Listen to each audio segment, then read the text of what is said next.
They told me I was broken, that my body had failed me and wasn't what a man should be. The day I signed my divorce papers, I thought I would never have a child of my own. But 15 months later, I stood in a hospital room, holding my newborn daughter while the doctors quietly called her a miracle. This isn't really a story about miracles. It's a story about a pile of dead leaves, a dying woman's last wish, and the shocking truth that a small act of kindness can change your life forever. My name is Ethan Harper, and I want to tell you how I got here because even now it still feels hard to believe. The pen felt heavier than it should. I was sitting in my lawyer's office in downtown Boston, looking at the divorce papers spread across the big wooden desk.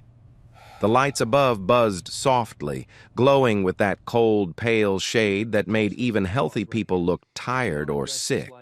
My lawyer, a gray-haired man named Patterson, who charged a lot but only sounded a little sorry, talked about splitting things and settling what belonged to who. I wasn't really paying attention. My hand shook as I held the pen over the signature line.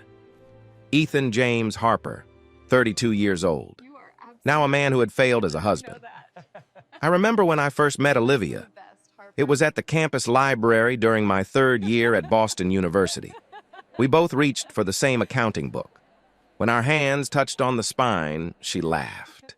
That laugh was magic. It was the kind of sound that made you want to hear it again and again. Our first date was at a coffee shop just 3 blocks from campus. I spilled my latte all over the table trying to tell some story I don't even remember now. But she didn't care. She just grabbed some napkins and helped me clean the mess, still laughing, still looking at me like I was someone important, like I mattered. Back then, she made me feel like I could do anything. Mr. Harper, Patterson's voice pulled me back to the room. I need you to initial here, too. I blinked and looked down where he pointed another line. Another part of my life being torn apart in legal writing. The settlement was simple, Patterson said. Olivia would keep the farmhouse, the one we bought together, 3 years into the marriage, the one with the porch where we dreamed of watching our children play. I would get my personal things and $12,000. 7 years of marriage, now just a folder and a check that wouldn't even pay for half a year's rent in this city. I signed wherever Patterson told me. Initial here, sign there, write the date on this one. When it was over, I stepped outside into the cold Boston air. The February wind cut through my jacket like it wanted to take something from me. I stood on the sidewalk, holding the folder close to my chest, watching people hurry by on their way to somewhere important. None of them knew that I had just become another sad story, another marriage that did not work out, another man who couldn't keep his wife happy. But that wasn't really why she left, was it? The diagnosis came back to me then, as it always did. Severe oligospermia, a medical way of saying, you won't be a father. The doctor told me those words 2 years ago, and they kept playing over in my head since then. I remember the fertility clinic like it was yesterday. Olivia and I had been trying for 8 months by that time, 8 months of careful plans, of hopeful mornings and disappointing tests. We sat in the waiting room holding hands, surrounded by other couples who looked just as nervous as we felt. The walls had pictures of smiling babies, stories meant to give hope. I thought maybe soon we would have our own picture there. The doctor was kind. That was the hardest part. He told us the bad news in a gentle way, like he had done it many times before. He showed us charts and explained the tests clearly. Mr. Harper, your sperm count is very low, he said calmly. Your chances of natural conception are less than 1%. Basically, very unlikely. Less than 1%. I remember focusing on that number. Not 0. Not impossible. Just very unlikely. The difference didn't matter to me then. I looked at Olivia, and I saw her face change. First hope left, then disbelief, and then sadness. But what hurt most was the last feeling disappointment, not with the situation or the unfairness of life. In me. I saw it in her eyes. Her husband had failed her in one of the deepest ways a man could fail. The next months were very hard. She started to pull away little by little, turned back in bed.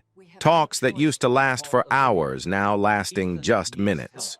We fought about small things, which really meant we were fighting about everything. One night, I saw her texting someone named Mark. When I asked, she said he was a coworker. Maybe he was. I never did find out. By the end, I didn't have the strength to care. I couldn't give her what mattered most: a family, children, the future we dreamed of since that day we met at a coffee shop.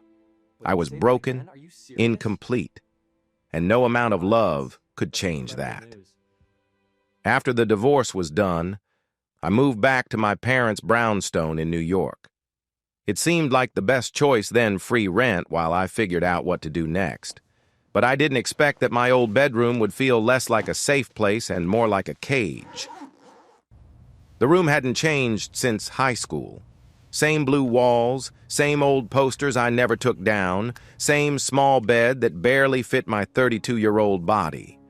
Every night I lay there staring at the ceiling, feeling like I had gone back in time to be a teenager again. But teenagers have their whole future ahead, full of hope. I only had a past full of mistakes. My mom started on me the first week I was home. "I was talking with Margaret Chen at church," she said one morning over breakfast, not even looking up from her crossword puzzle. "Her daughter Emily is very nice. Just finished her residency. She's ready to start a family." I pushed my scrambled eggs around my plate. "Mom, I've been divorced for 3 days. Even more reason to get back out there," she said, finally looking at me with that determined mom look. "There are plenty of good women who want to meet you. Jennifer Morrison, you remember her? She's asking about you." That night at dinner, my dad joined in. He gave me a serious talk about legacy and responsibility. He stood at the head of the table, waving his fork to make a point. "The Harper name needs to carry on, Ethan. You need to try again." He said it like I just gave up, like divorce was a small bump and not the end of all I worked for. Find a good woman, settle down, do what's expected. Do what's expected. Like having kids was just a check on some list, not something I might never be able to do. The last straw came a week later. I was going downstairs for water when I heard my parents talk in the kitchen. I stopped on the stairs, hidden in the shadows, and listened. "I called Olivia today," my mom said. "Told her she might want to think it over. These things can be fixed." My face went pale. They had contacted my ex-wife, behind my back, like I was a child who couldn't handle my own life. "This is my life now." "He needs to stop feeling sorry for himself and do what's right," my mom added. "Honestly, Robert, I don't understand what's wrong with him." I didn't hear my dad's answer. I was already going back upstairs, my hands shaking with a mix of shame and anger. I had to get away. I had to leave this house and those expectations far behind. 2 days later, the call from Lucas came like a lifeline from the universe. "Hey, big brother." His voice was the same as always, easy, a little teasing, not carrying any of life's heavy weight. "Got an idea for you." Lucas was 6 years younger and almost my opposite in every way. While I followed the usual path, good grades, steady job, meaningful marriage, Lucas seemed to drift through life like it was a long, carefree trip. He had left college twice, changed jobs more times than I could count, and had a knack for getting into trouble, which our parents never let him forget. Now, he was living in Philadelphia, doing something he called investments, though I was pretty sure it actually meant gambling. "My roommate left me," he told me one day. "Need someone to share the rent. You interested?" I thought about what I could do. I could stay in my childhood room, slowly feeling the weight of my parents' disappointment as they showed me off to women like I was a prize. Or I could move in with my wild, reckless brother in a city where no one knew who I was or what I had lost. Two single brothers together. Lucas laughed when I hesitated. It'll be fun, like old times. We didn't really have old times like that.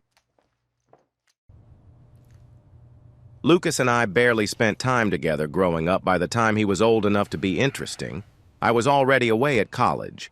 But the thought of starting over, somewhere I wasn't constantly reminded of my failures, was too tempting to resist. Yeah, I said, surprised by my own words. Yeah, okay. In. That night I packed my bags. I didn't have much, just some clothes, a few books, and some boxes Olivia sent from the farmhouse. I left a note on the kitchen counter saying where I was going. I didn't say goodbye in person. Not again. I couldn't face another lecture about duty, honor, or the family name. I needed to start fresh. And honestly, I had nothing left to lose. The townhouse where Lucas lived in the suburbs of Philadelphia was not what I expected. Then again, I wasn't sure what I expected from him. The buildings looked old, probably from the 70s, with faded paint and windows that didn't seal properly. Someone had left a pile of old cans by the flower bed near the entrance. The paint on several doors was chipped and peeling. Lucas met me in the parking lot, grinning like I had come to a party, not run away from my life. Before I could even get my bags out of the car, he pulled me into a big hug. There he is. The prodigal brother returns. He stepped back, still smiling. Man, you look terrible. Perfect. Well, fix that. He helped me carry my things inside, talking the whole time about the neighborhood, the local bars, and a girl he'd been seeing. I let his words float past me. It was easier that way. Oh, hey, he said as we climbed the stairs. You think you could loan me $50? Got a thing tonight. Investment opportunity. I knew what that really meant. Still, I handed him the money. He was the only family member who hadn't made me feel like a failure in the past month. $50 felt like a small price to pay for that. My room was very basic. A small bed with a plain mattress, an old dresser with one drawer that didn't close right, and a window that looked out at the apartment next door. The walls were off-white, with holes where nails had been before. It smelled a little like dust and old carpet. Mi casa es su casa, bro, Lucas said, spreading his arms like he was showing off a big house. Bathrooms down the hall, kitchen's all yours, and try to keep it quiet after midnight. The walls are thin. He winked and went back downstairs, leaving me with my boxes and my thoughts. I sat on the bed, listening to the new sounds of this strange place. Footsteps from above, a car door closing outside, a TV playing next door, too loud through the thin walls. At 32 years old, I was back to living like a college student. No wife, no house, no clear future. Just a small bed in my brother's townhouse and a check from a settlement that was already half gone. I lay back and looked up at the ceiling. It was different from my bedroom growing up, but it felt heavy all the same. I thought about Olivia, my parents, and every choice that had brought me here. Then something changed. For the first time in months, my mind wasn't stuck on what I had lost. I saw the window and the way the evening light came in. I noticed the quiet, even with the thin walls. I saw that no one here expected anything from me, no responsibilities, no family hopes, no letdowns. Maybe that's what I needed, a place to just be, without the weight of others' expectations pressing down on me. That night I fell asleep, thinking maybe rock bottom was a chance to start again, not the end. I didn't know then that the woman who would change my life lived right next door, that a pile of dead leaves would mark the beginning of everything. That one small act of kindness would take me places I never thought possible. But that's later. For now, I was just a broken man in a borrowed room, trying to remember how to breathe. 2 months passed faster than I thought. Within 3 weeks, I found an accounting job at a medium-sized company in downtown Philadelphia. It wasn't fancy, mostly small business work and checks for charity groups now and then, but it paid enough for my share of rent and food.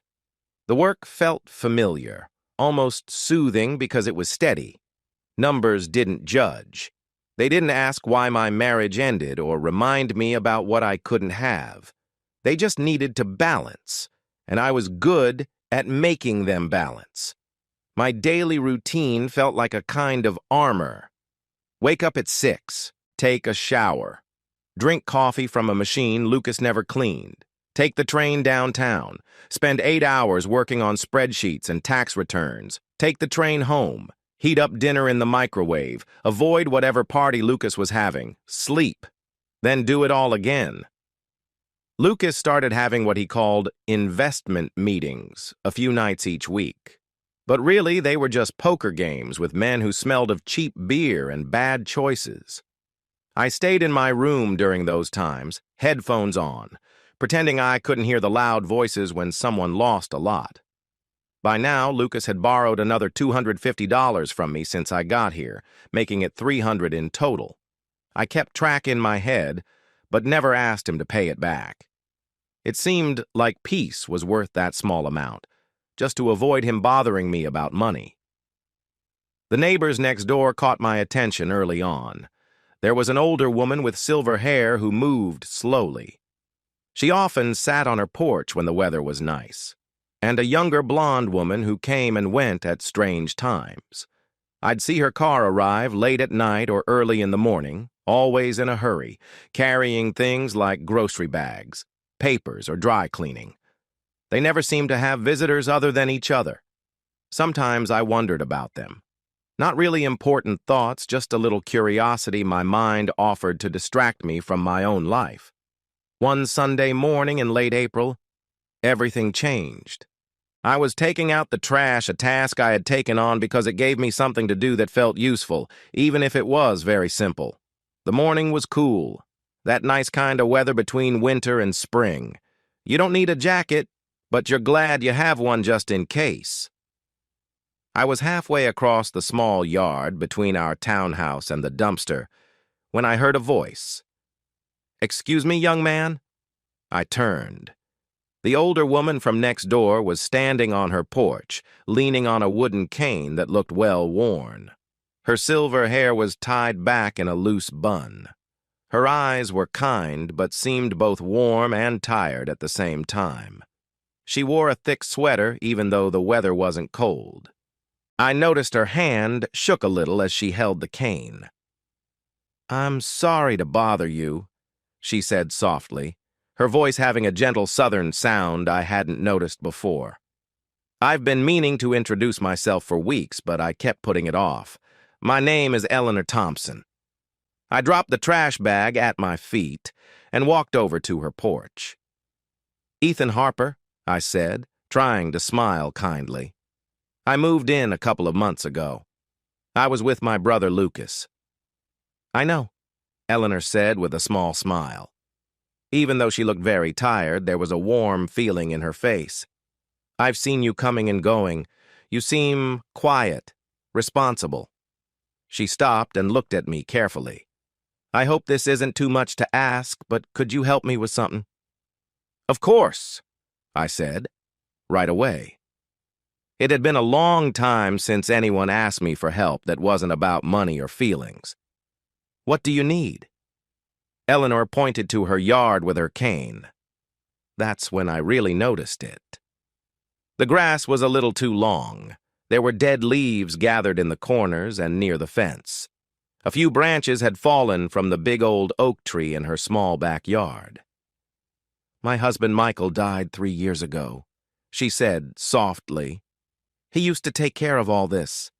I managed for a while after he was gone, but—" Her voice stopped. She looked down at her cane and said, "I have pancreatic cancer. Stage 3. The treatments make it hard to do much these days, especially yard work." Her words hit me hard. Stage 3 pancreatic cancer. I did not know a lot about the disease, but I understood it was serious and often meant bad news. "I'm really sorry," I said, and I meant it. "Mrs. Thompson, Eleanor, please," she said, waving her free hand. "Mrs. Thompson makes me feel older than I am." "Eleanor," I said again, "I'd be glad to help. Whatever you need." Her face lit up, and I caught a glimpse of the strong and lively woman she had been before being sick. "I can pay you, of course. I know young people are busy, and I don't expect—" "No," I said quickly, surprised by being so sure. "No payment. I will be working in my own yard anyway. It's no trouble to help you, too." Eleanor looked at me for a long moment. Her eyes were tired, but they shone with something I couldn't quite place. Maybe thanks, or understanding. "Are you sure? I don't want to be a burden." "I'm sure." For the first time in months, I felt completely sure about something. I need a purpose more than money right now. Helping you will help me too. I didn't mean to say that out loud, but Eleanor didn't seem surprised. She just nodded slowly like she knew exactly what I meant. "Then it's a deal," she said. "Thank you, Ethan." A car engine made us both look up. A small silver sedan, practical and a few years old, was pulling into Eleanor's driveway. The driver's door opened, and a woman stepped out. She looked younger than I expected, probably about my age. Golden blonde hair fell past her shoulders in soft waves, catching the morning light so it looked like it was glowing. Her eyes were warm brown, like honey shining in the sun. She wore simple clothes, blue jeans, and a cream sweater, but she moved with a quiet grace that made even simple things seem elegant. She picked up a cloth grocery bag from the back seat and started walking toward the house. Then she stopped when she saw me standing on her mother's porch. "Mom?" Her voice was soft and sweet with a little worry in it. "Is everything okay?" "Everything's fine, dear." Eleanor was smiling now, really smiling, and it changed her tired face. "This is Ethan Harper. He lives next door and kindly offered to help with the yard." Her eyes met mine, and I felt something change inside me. It wasn't just attraction. It was more like seeing someone you've been looking for without even knowing it. "Ethan, this is my daughter Sophia," Eleanor said. "She teaches 3rd grade at Jefferson Elementary." Sophia moved the bag to her left arm and held out her right hand.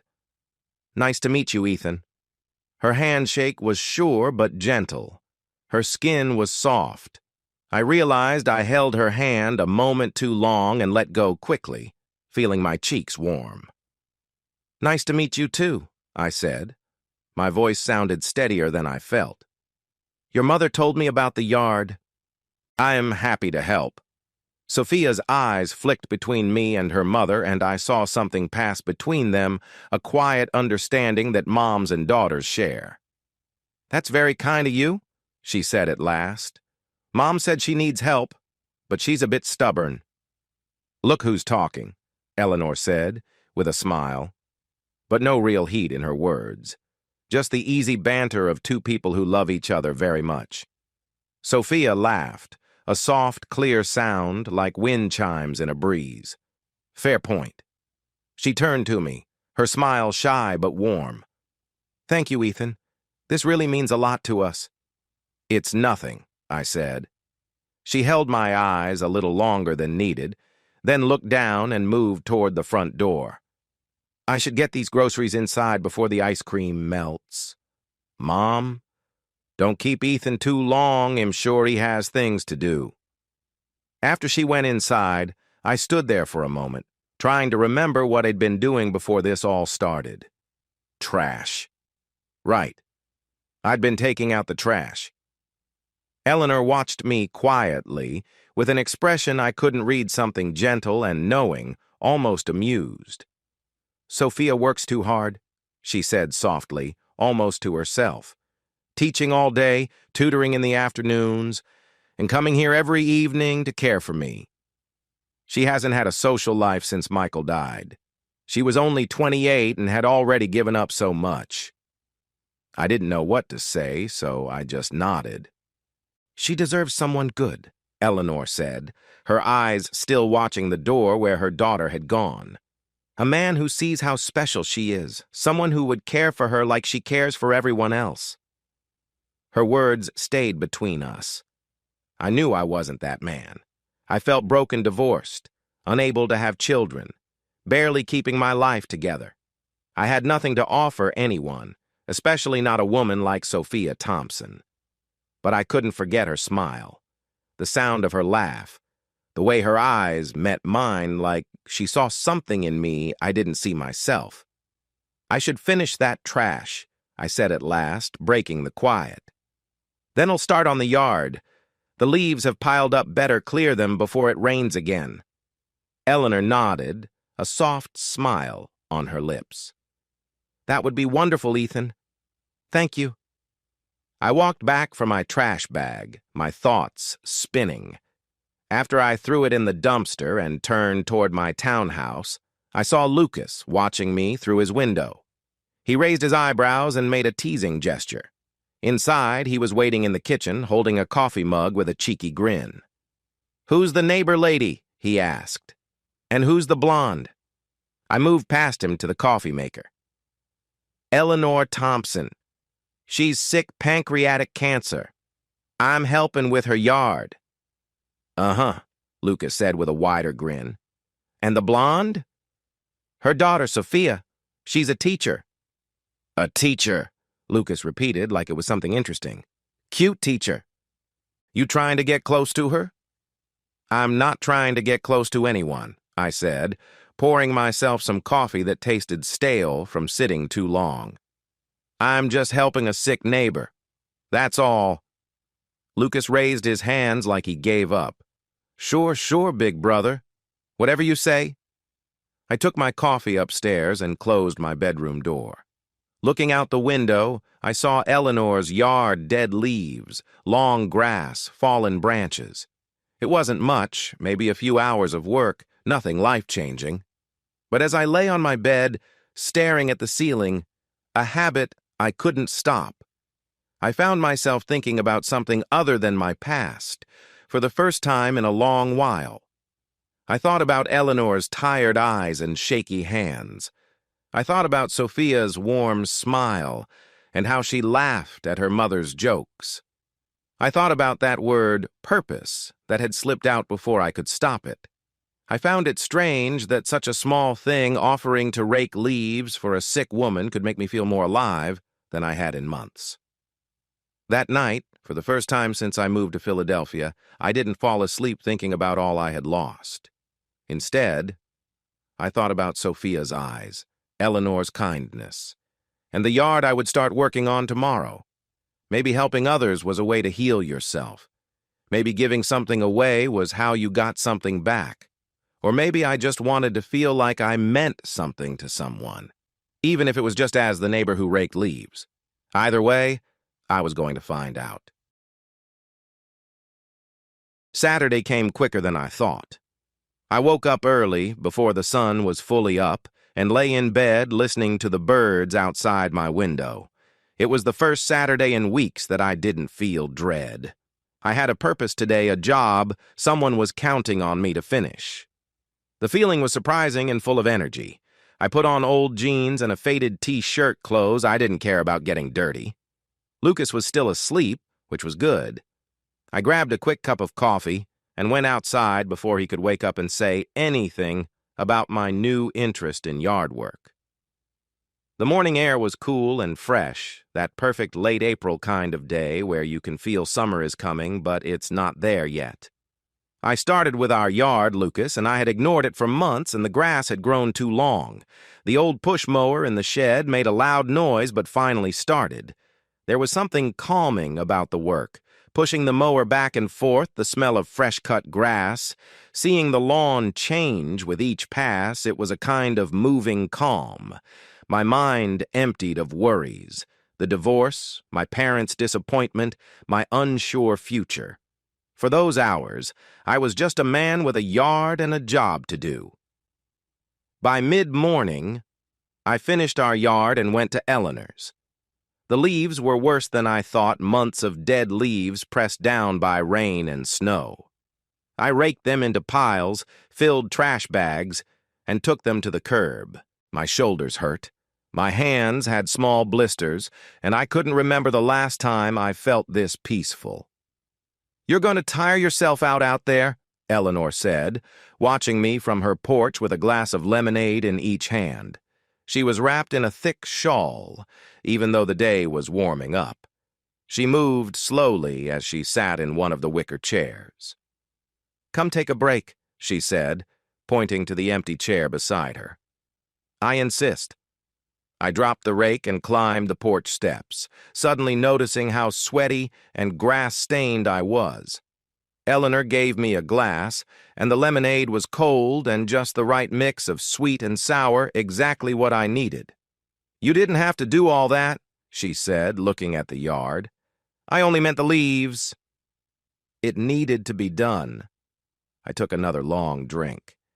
"Besides, I like it. Haven't done yard work in years. My ex-wife—" I stopped, surprised I spoke about Olivia so easily. "Sorry. You probably don't want to hear about that." Not at all. Eleanor's eyes were sharp, even though she looked weak. "I'm an old woman with cancer. Not much to do for fun. Tell me about your ex-wife." There was something in the way she said that, direct and serious, that made me laugh. Once I started talking, I couldn't stop. I told her how I met Olivia in college, about our wedding, the farmhouse we bought, and the future we hoped for. I told her about the fertility clinic and the bad news that changed everything. I told her about watching my marriage fall apart, about the divorce papers, about my parents being so disappointed. Eleanor just listened. She didn't interrupt or give advice. Her worn hands held her glass, and her kind eyes watched me closely. "I feel like a failure," I said without thinking. "Not just because of the divorce, but because I can't." I couldn't finish the sentence. The words stuck in my throat. Eleanor finished it for me gently. "Because you can't have children. My husband, Michael, couldn't either." I looked up quickly. "What?" "Sophia is adopted," Eleanor said with a soft smile, but in her eyes there was both joy and sadness. "We found her at a hospital when she was a baby. Her birth mother was young and overwhelmed. We wanted a child but couldn't have one ourselves. It was meant to be." Her words hit me hard. All the shame I carried, feeling broken and less than other men, that someone else had been there too, and still found family. "Never loved her any less," Eleanor said quietly, lost in the past. "Not even once. Family isn't about blood, Ethan. It's about love." My eyes burned, and I quickly looked away, blinking to hide them. "I should get back to the yard," I said. "Still a lot to do." Eleanor didn't try to stop me. She just nodded, her knowing look still there as I went back to work outside. On Monday evening, I came home from work to find a plastic container on my doorstep. I picked it up and already guessed what was inside before I opened it. Warm chocolate chip cookies, fresh and soft, with the chips just a little melted. A small envelope was tucked underneath with my name written in neat, flowing letters. "Thank you for helping us. You don't know how much we appreciate it. Sophia Thompson." I stood on the porch longer than I should have, reading those few words again and again. The handwriting was careful and clear, the kind teachers write with on whiteboards and papers. I took the container inside, ate 3 cookies before even putting down my briefcase, and read the note once more. "Cookies?" Lucas appeared in the kitchen doorway, raising his eyebrows. "From the blonde? Her name is Sophia." I closed the container before he could reach in. And yes, she thanked me for the yard work.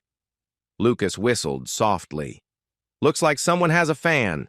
It's just neighborly thanks." "Uh-huh," He grinned, that annoying little brother smile I remembered from when we were kids. Sure it is? I carried the container up to my room and closed the door. That night I read Sophia's note 5 more times before I finally fell asleep. Seeing Eleanor every evening turned into a habit.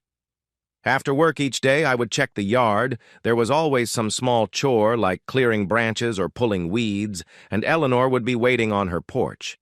She always had lemonade or tea and wanted to talk. "Tell me about Michael," I said one night, settling into a chair that had become mine. Eleanor's face softened when she spoke of her late husband. He was a mechanic. Had the roughest hands you could imagine, scarred and stained from grease, no matter how much he washed. But he was gentle. She smiled at the memory. The gentlest man I've ever known. "How did you two meet?" "My car broke down on the highway. I was 22, fresh out of college, and had no idea about engines. Michael stopped to help, fixed it right there on the road, and then followed me all the way home just to make sure I got there safe." She laughed quietly. "At first I thought he was either the worst trouble or the kindest man alive. Turns out he was the kindest." She told me about their early years, how they built their life from nothing, how Michael started his own garage, and how she worked as a secretary until Sophia was born. She spoke about the years they tried to have a child, the hard times, and then the joy of finding Sophia. "She was just 3 days old when we got the call," Eleanor said softly. "The smallest baby you ever saw. We drove to the hospital not knowing what to expect. But the moment I held her, her voice slowed and her eyes shone. I knew she was ours. She had always been ours. We just had to find her. And Michael? He felt the same way? From the very start." Eleanor gently patted my hand. "Some men focus too much on family history and pride. Michael never did. He said love isn't something you get by birth, it's something you create." We sat quietly for a while, watching the sun begin to set. Then Eleanor spoke again, her voice steady. "I'm sick, Ethan." I wanted to say something, but she stopped me with a raised hand. "Stage 3 pancreatic cancer. The treatments are tough and the chances aren't great. The doctors talk in numbers and studies, but we both know what that really means." She looked at me, calm and clear. "I'm not scared of dying. I came to terms with that long ago. What worries me is leaving Sophia alone." "She has friends," I said, though I wasn't sure if it was true. "She has work," Eleanor said quickly. "Students, lesson plans, papers to grade. She has me to care for. But she doesn't have anyone really there for her." She squeezed my hand. "She needs someone, Ethan. Someone who will be good to her." I didn't know what to say, so I stayed quiet. But her words stayed in my mind long after I left that night. In the weeks that followed, I started to notice Sophia more. She was always in a hurry. That was the first thing I saw. In the mornings, I'd watch her rushing to her car, travel mug in one hand, papers in the other. At night, she came home with grocery bags and more papers, always looking tired and a bit overwhelmed. She moved through her days like she was always running late, even when she wasn't. One evening in early May, I was raking leaves again, like always, with so many old trees in the neighborhood when I glanced at Eleanor's porch. Sophia was sitting there with a pile of papers in her lap and a red pen in her hand, her face showing deep focus. "Grading!" I called, leaning on my rake. She looked up surprised, then smiled. "Third-grade book reports. Seems like everyone's favorite is Diary of a Wimpy Kid. 23 reports and 18 are about that series." I laughed. "At least they're reading." "That's what I keep telling myself." She put down the pen and stretched her shoulders. For a brief moment, when she thought I wasn't watching, her smile faded and she looked worn out, like the tiredness had been with her a long time. Then she saw me looking and smiled again. "Mom says you're an accountant," she said, patting the empty chair next to her. Come explain why numbers are more fun than book reports. I knew I should keep working. Leaves didn't rake themselves, and I had my own life to keep in order. But somehow, I set down the rake and climbed the porch steps. Numbers are honest, I told her as I sat down. They don't lie or try to be someone they are not. 2 plus 2 always equals 4. There is something nice about that. That's the most romantic thing I've ever heard about math, she said, teasing me, her brown eyes shining with fun. I never said I was romantic, I replied. Mom talks about you a lot. Sophia's voice became soft. She says you are good at listening, that you don't try to fix things or give advice, you just listen. I felt a warm feeling grow inside me. It was new and strange. She's easy to listen to. She is. Sophia looked toward the door, and I saw tiredness in her eyes. I worry about her. The treatments are hard, and she is stubborn about getting help. Getting her to let you do the yard work was almost a small miracle. I'm glad she did. I needed something to do, something that felt important. Sophia turned back to me and looked carefully at my face. I wanted to look away because it felt like she could see right through me. You matter, Ethan, even when you are not working in the yard. I didn't know what to say. No one had said that to me in months, maybe years. I mumbled something about finishing the leaves before dark and went back to my rake. But I knew she was still watching me while I worked. When I finally went inside, I saw a bottle of wine on my doorstep. There was another note written carefully. For all your help, Mom says you never let her pay. This is a small gift. Sophia. That night I opened the wine and sat by my window. I looked at the lights in the Thompsons' house across the street. I thought about Eleanor's words about love being something you build, not something you get without trying. I thought about Sophia's tired eyes and her warm smile. I thought about how she said you matter, like it was the most normal thing in the world. Around 9, Lucas knocked on my door. You got wine and didn't share. I poured him a glass without saying no. Things were easier with him lately, fewer poker nights, fewer times he asked for money. Maybe we were both starting to find our place again. The neighbor girl? He asked, looking at the bottle. Sophia, I said. And yes. He raised his glass and smiled like he was making a small joke. To nice teachers and free wine. I didn't say anything, but didn't argue either. I sat there, drinking wine from a woman I barely knew. I felt something inside me that I hadn't felt in a long time.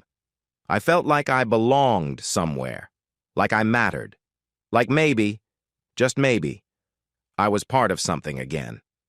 Since my divorce, this was the first time I looked forward to coming home, not to the empty townhouse or Lucas mess, but to Eleanor's porch, to hoping I might see Sophia.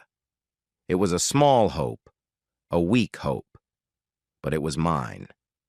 The first big snowstorm of the season came in early November without warning. I woke up to the quiet, that special kind you only hear when snow covers everything. My phone showed 5:07 a.m., and outside my window, the streetlights lit up everything covered in white. At least 6 inches of snow had fallen, maybe even more, and it was still coming down. The temperature had dropped to below 10 degrees overnight, the kind of cold that makes you not want to go outside. I should have gone back to sleep. It was Saturday, after all, and I didn't have anywhere to be. But something inside me woke up, a restless feeling that wouldn't let me stay in bed. Maybe it was the same feeling that made me rake Eleanor's leaves months before. Maybe I was just tired of feeling like I wasn't doing anything.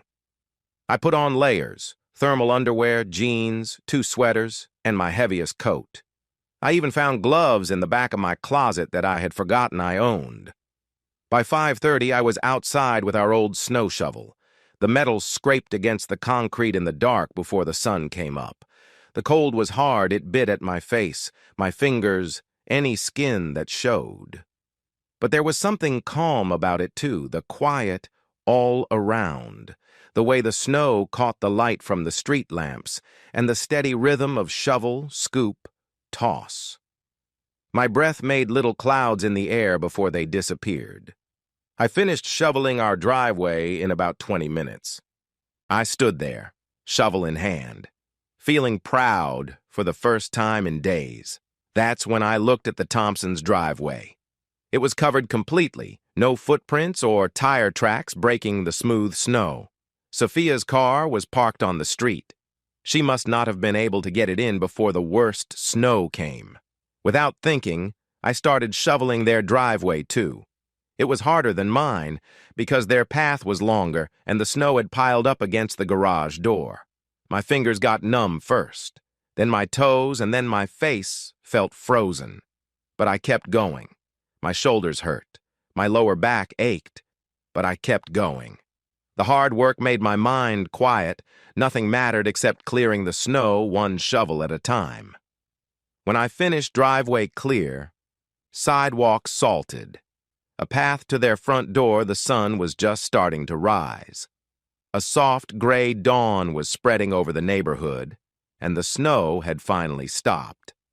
I stood quietly for a moment looking at what I had done, then walked back inside to warm up. I didn't expect anyone to notice. I certainly didn't expect what came next.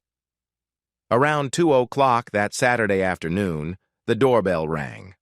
Lucas was still in bed because he had come home around 3 in the morning, smelling of alcohol and cigarettes from some investment meeting he had been at. I put my book down and went to open the door. I wasn't expecting anyone special. Sophia stood there, wrapped in a big coat that made her look smaller than she really was. Her cheeks were pink from the cold, and her nose had a little red tint. Her blonde hair was tucked under a knit hat. She looked so sweet. There was no better word for it. "Can I come in?" she asked. Her voice was soft but kind, and I couldn't quite tell what she was feeling. Maybe she was thankful, or maybe something more. Of course, I stepped aside, suddenly aware that I was wearing old sweatpants and a worn-out t-shirt. "Sorry about the mess. Lucas isn't exactly tidy." Sophia came inside, taking off her scarf as she looked around. The living room wasn't too bad. I had cleaned a little yesterday, but it definitely looked like a guy's place. Empty bottles on the coffee table, a pile of gaming magazines from Lucas, and a strange smell coming from the kitchen. "It's okay," she said, taking off her coat to show a soft cream sweater. She held her coat and looked at me with warm brown eyes. "I saw what you did this morning." My heart started beating fast. "What do you mean?" "The driveway, before the sun came up." She moved a little closer. "I couldn't sleep. My mom had a hard night with her treatments. I was by my window and I saw you outside, in the dark, in the cold, clearing our driveway." It was nothing. I shrugged, trying to sound calm, even though I was nervous. I was already doing ours. It made sense to do both. "It wasn't nothing, Ethan." Her voice was almost a whisper now. "No one has helped us like that since my dad passed." She was close enough to smell her shampoo, something sweet like lavender mixed with honey. Close enough to see the tiny gold dots in her brown eyes and the freckles on her nose I hadn't noticed before. "You had snow in your hair," she said softly. "When you came inside, I saw you shake it off on the porch." Her hand reached up, and before I realized it, her fingers were gently moving through my hair. The touch felt soft and slow, like a quiet spark going down my spine. She wasn't really looking for snow. There was none left after I'd been inside for a while. She just wanted to touch me, and I didn't stop her. "Thank you, Ethan." She stood on her tiptoes. What happened next felt natural. Her lips touched my cheek, warm against my cold skin. It was meant as a simple thank you, I think. But she didn't pull away. Her lips stayed just a little near the corner of my mouth, and neither of us moved. I could feel her breath on my skin. I could feel the warmth of her body close to mine. My heart was beating so loud I felt sure she could hear it. "Sophia," I whispered, not sure if I was warning her or asking for more. Then, "Well, well, well." A loud, annoying voice came from the stairs, full of tired amusement. Lucas was coming down, shirtless and messy, with a silly smile on his face. Sophia jumped back like she was shocked, her cheeks turning even redder. "What do we have here?" Lucas said, reaching the bottom of the stairs and leaning on the wall. "Big brother finally making a move. Didn't think you had it in you." "Lucas," I said, firmer than I wanted. "Shut up. I'm just saying." He raised his hands like giving up. "Didn't know you liked the whole teacher fantasy thing? Does she give you detention when you misbehave?" Sophia's face went from red to very pale. She was already reaching for her coat, looking down at the floor. "I should go." "Sophia, wait." I tried to hold her arm, but she was already heading for the door. "It's okay." She didn't look at me. "I just wanted to say thank you for shoveling the driveway. That's all." I walked with her to the door and stepped outside onto the porch, even though it was cold. "I'm sorry," I said quietly. "As an idiot. Please don't—" "It's okay, Ethan." She finally looked up at me. I saw something mixed in her eyes. Embarrassment, yes, but also hope. "Really? It's fine." She paused, then said, "See you around?" There was a question in her voice, a quiet feeling that made my chest tighten.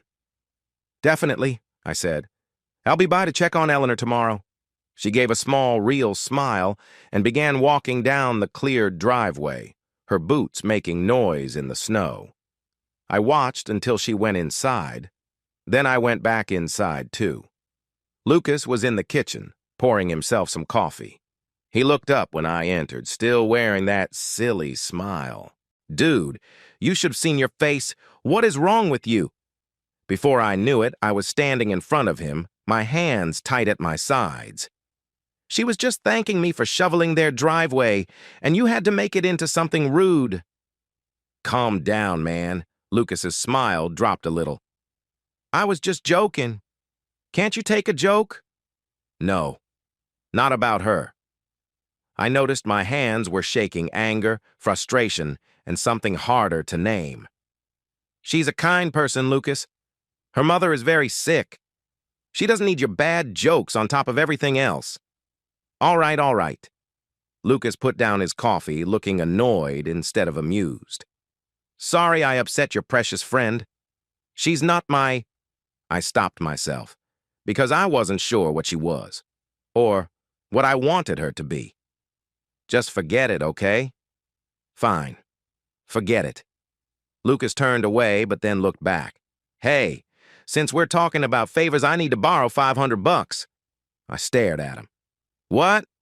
500? He didn't look at me anymore. "I owe some people from a poker game, and they don't like to wait."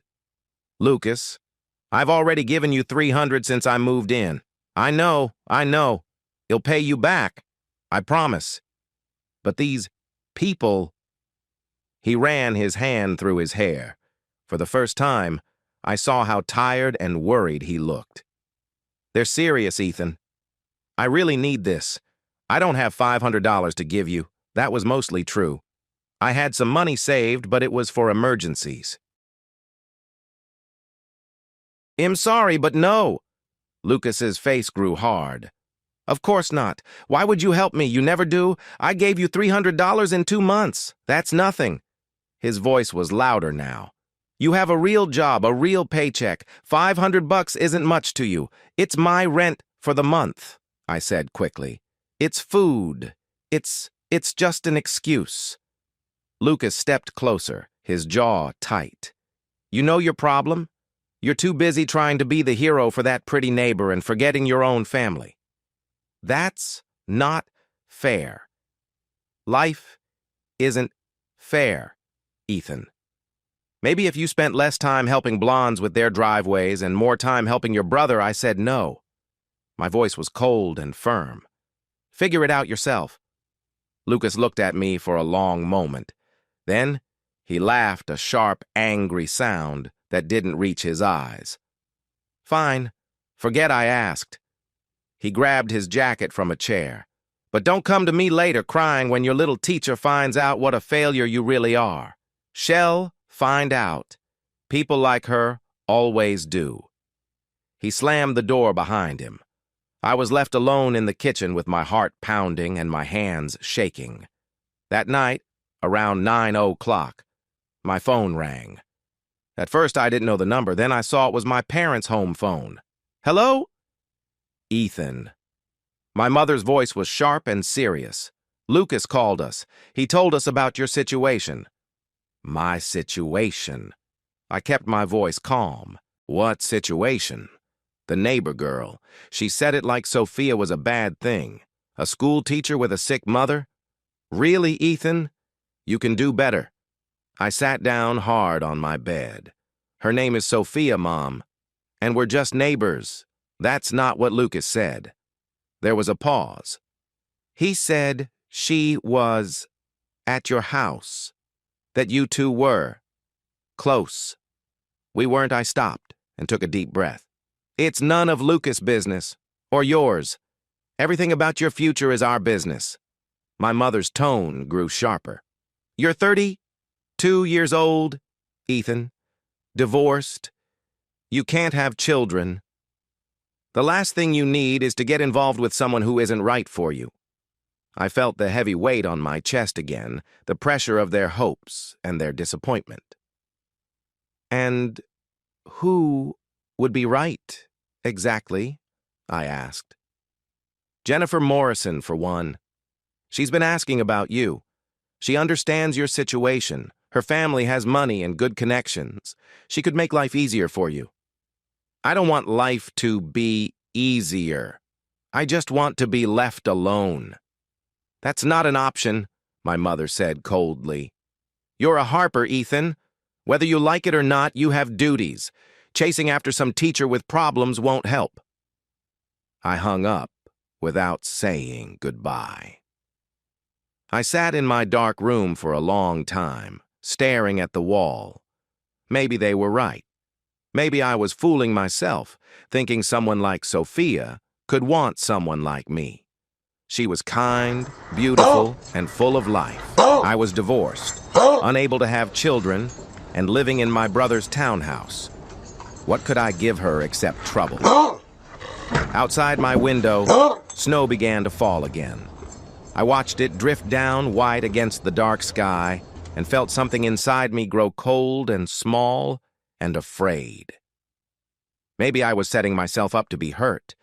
Maybe I always had been. But even as I thought that, I couldn't stop remembering the way Sophia's fingers felt in my hair. The way her lips stayed softly on my cheek. The look in her eyes when she asked, "See you around?" I didn't know what it all meant. I didn't know if it could ever mean anything. But for the first time in months, I found myself hoping. The weeks after the snowstorm changed everything between us. What began as awkward meetings in driveways became planned times together. On Saturday mornings, we'd walk to a small coffee shop 3 blocks from the townhouse, a tiny place with mismatched chairs and the best cappuccinos around. We'd sit by the window, watching the world go by, talking about everything and nothing. I learned about her life in bits, shared like small gifts between sips of coffee. She had wanted to be a writer, once started 3 novels in college, but never finished any of them. Teaching was the practical choice, the steady choice. It meant she could pay bills and help her parents without worrying about money. "I still write sometimes," she said one morning, her hands wrapped around her mug. "Late at night when Mom's asleep and I've finished grading papers. Nothing serious. Just stories." "What kind of stories?" I asked. She looked down, a blush rising on her cheeks. "Romance novels. Please don't laugh." "I'm not laughing. They're terrible. But now she was smiling. The story was full of old ideas and unlikely events, with heroes who always said the right thing at just the right time. "Maybe that's what makes them good," she said. She looked at me then, really looked, and there was a feeling between us that I couldn't put into words. "Maybe," I said back. I told her things I'd never told anyone before, about the trails I used to love to walk before Olivia made me believe that weekends should be spent fixing up the house instead, about my dream since I was a child to see Alaska, to stand in a place so huge and empty that my problems would seem small, about the fear I'd carried since my divorce, the fear of being alone forever, of passing away somewhere where no one would find me for days. "That won't happen to you," she said quietly. "You can't know that." "I can," she said, reaching out to touch my hand, "because I won't let it." We started texting every day. At first, just simple things. "Good morning? How's your day? Did you see that silly news story?" But soon the messages became longer and more personal. She sent me pictures of her students' art projects. I sent her some silly accountant jokes that made her groan. We made our own little language, based on private jokes and shared moments. One Friday night, she came over to watch a movie. Lucas was out again playing poker, one more night I didn't want to think about, and we had the living room to ourselves. I made popcorn. She brought wine. We sat on the couch with a small space between us, pretending to focus on an action film neither of us cared much about. Midway through, our shoulders touched. Neither of us moved away. By the end, her head rested on my arm, and I could smell her lavender shampoo again. In that moment, I knew with deep certainty I was falling in love with her. The thought scared me. One Tuesday afternoon, Eleanor invited me for tea. This wasn't strange. We still talked on the porch most evenings, though lately her treatments had made her too tired for long conversations. But when she opened the door that day, her face was serious, almost stern, as if she was getting ready to say something hard. "Come in," she said. "We need to talk."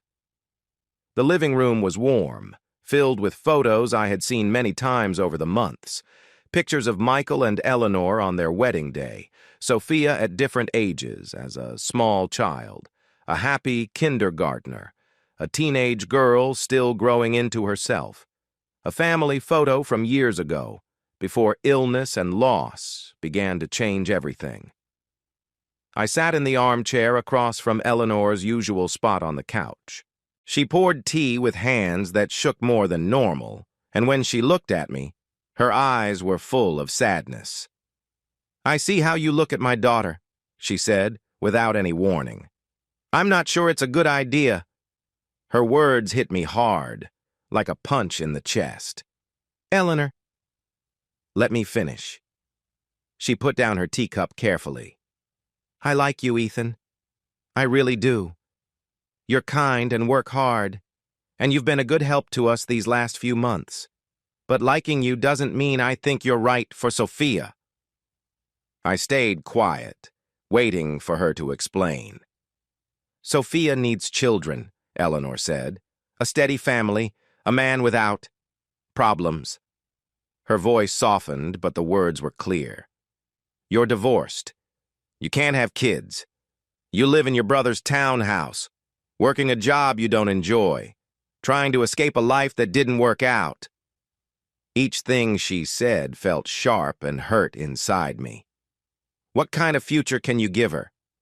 Her voice broke a little. "I'm sick, Ethan.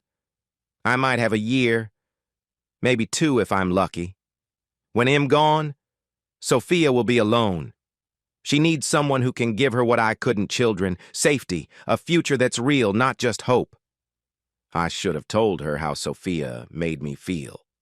I should have said how I was changing because of her, how love might be enough without promises. But I didn't. Instead, I stood up. "Thank you for the tea," I said, my voice empty. "I should go." Eleanor didn't stop me. The next Saturday, my parents showed up without telling me. I was in the kitchen making coffee when I heard the car doors slam. I looked out the window and saw my mom's familiar shape, my dad's stiff posture, and my heart sank, a young woman I didn't know. The doorbell rang. I didn't move. It rang again. Lucas came down the stairs, still tired and annoyed. "Are you going to get that?" I didn't have much choice. My mother stood on the porch, dressed in her best Sunday coat, wearing a practiced smile. My father stayed behind her, hands in his pockets, looking everywhere but at me. The young woman, pretty with dark hair, looked nervous and stood a little away from the others. "Ethan." My mother kissed my cheek, like she hadn't called me a failure the last time we talked. "We were nearby and thought we'd drop in." "You live in New York." "We were visiting friends," she said smoothly, like she had said it many times before. "This is Jennifer Morrison. You know the Morrisons from church? Jennifer just finished her law degree. We thought you two should meet." Jennifer looked like she wanted to disappear. "I'm sorry," she said quietly, almost not looking at me. "I didn't know it would be like this. I thought it was just coffee." I felt a little sorry for her, just another person caught in my mother's plans. "Come in," I said, because I didn't know what else to do. The next hour was hard to get through. My mother talked a lot, listing Jennifer's achievements like she was reading from a list. Jennifer sat quietly, sipping tea she didn't really want. My father pulled me aside in the kitchen. "Olivia wants to try again," he said quietly. "Maybe if you see a different doctor number, Ethan." I said no. Years of frustration poured out. All the times I was told I wasn't good enough, that I never would be. I don't want Olivia back. I don't want Jennifer Morrison. I don't want you running my life like I'm a kid. "You're acting like a kid," my father snapped. "Hiding in this place, stuck on some school teacher with a sick mother, leave." I said it softly but firmly. He stepped away. "Leave my house, all of you, now." My mother showed up in the doorway. "Ethan, come on. It's not necessary, it is." I was shaking but didn't care. "You can't just show up and act like improperty. You can't lecture me about duty when you don't accept who I am." Jennifer was already gathering her things, whispering sorry as she headed out. My mother looked pale. "If you keep going after that teacher," she said coldly, "don't expect any help from us." I never did. They left. The house was quiet except for my heavy breathing. Lucas was standing on the stairs, watching. "Well," he said, "maybe with some respect, you really upset them." I didn't answer. I was looking at a pile of bills on the coffee table, bills I hadn't seen before, showing losses over $2,000. Lucas. My voice was calm but serious. "What is this?" His face changed. "I was going to tell you 2,000? You owe someone that much? It's taken care of. I have a plan. With what money?" I was angry now, the frustration from earlier shifting toward him. "You don't have a job. No savings. You borrowed $300 from me and haven't paid me back. That's why I need your help." Lucas stepped closer, and I saw real worry in his eyes. "These people, they don't wait. They aren't the kind you can make a payment plan with. I can't help you. I don't have 2,000 to give. You do have savings. I know it. Just know." The word was strong and clear. "I've given you all I can. Figure it out yourself." Lucas' face twisted. "Fine. Be like that." He grabbed his jacket. "But don't act like you're better than me. You're not. You're just a sad divorced guy who thinks some nice teacher will fix everything." Lucas, you'll end up alone. He was at the door, hand on the handle. "Just like you deserve." The door slammed, making a loud sound in the quiet house. I was still sitting in the dark when my phone buzzed. It was a message from Sophia. Saw your parents leave. Are you okay? I looked at the screen for a long time, then typed back, not really. About 20 minutes later, she was at my door. She held a bottle of wine and a small container of ice cream. For emergencies, she said, smiling. Can I come in?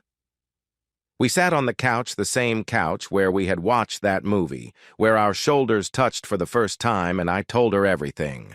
About how my parents had surprised me, about Jennifer Morrison, about my dad's simple suggestion that I should get back with Olivia, about Lucas's gambling problem and the hurtful words he said before leaving, about what her mother had worried about and the questions I couldn't answer. Sophia listened quietly. Then her hand found mine in the middle of my story. When I stopped talking, she stayed silent for a while. She just sat there, her thumb gently moving in circles on my palm, her presence calm and strong beside me. Your mom said those things? She asked at last. She's worried about you. She wants you to have a future she thinks I can't give you. That's not her choice to make, I said. Sophia's voice was strong.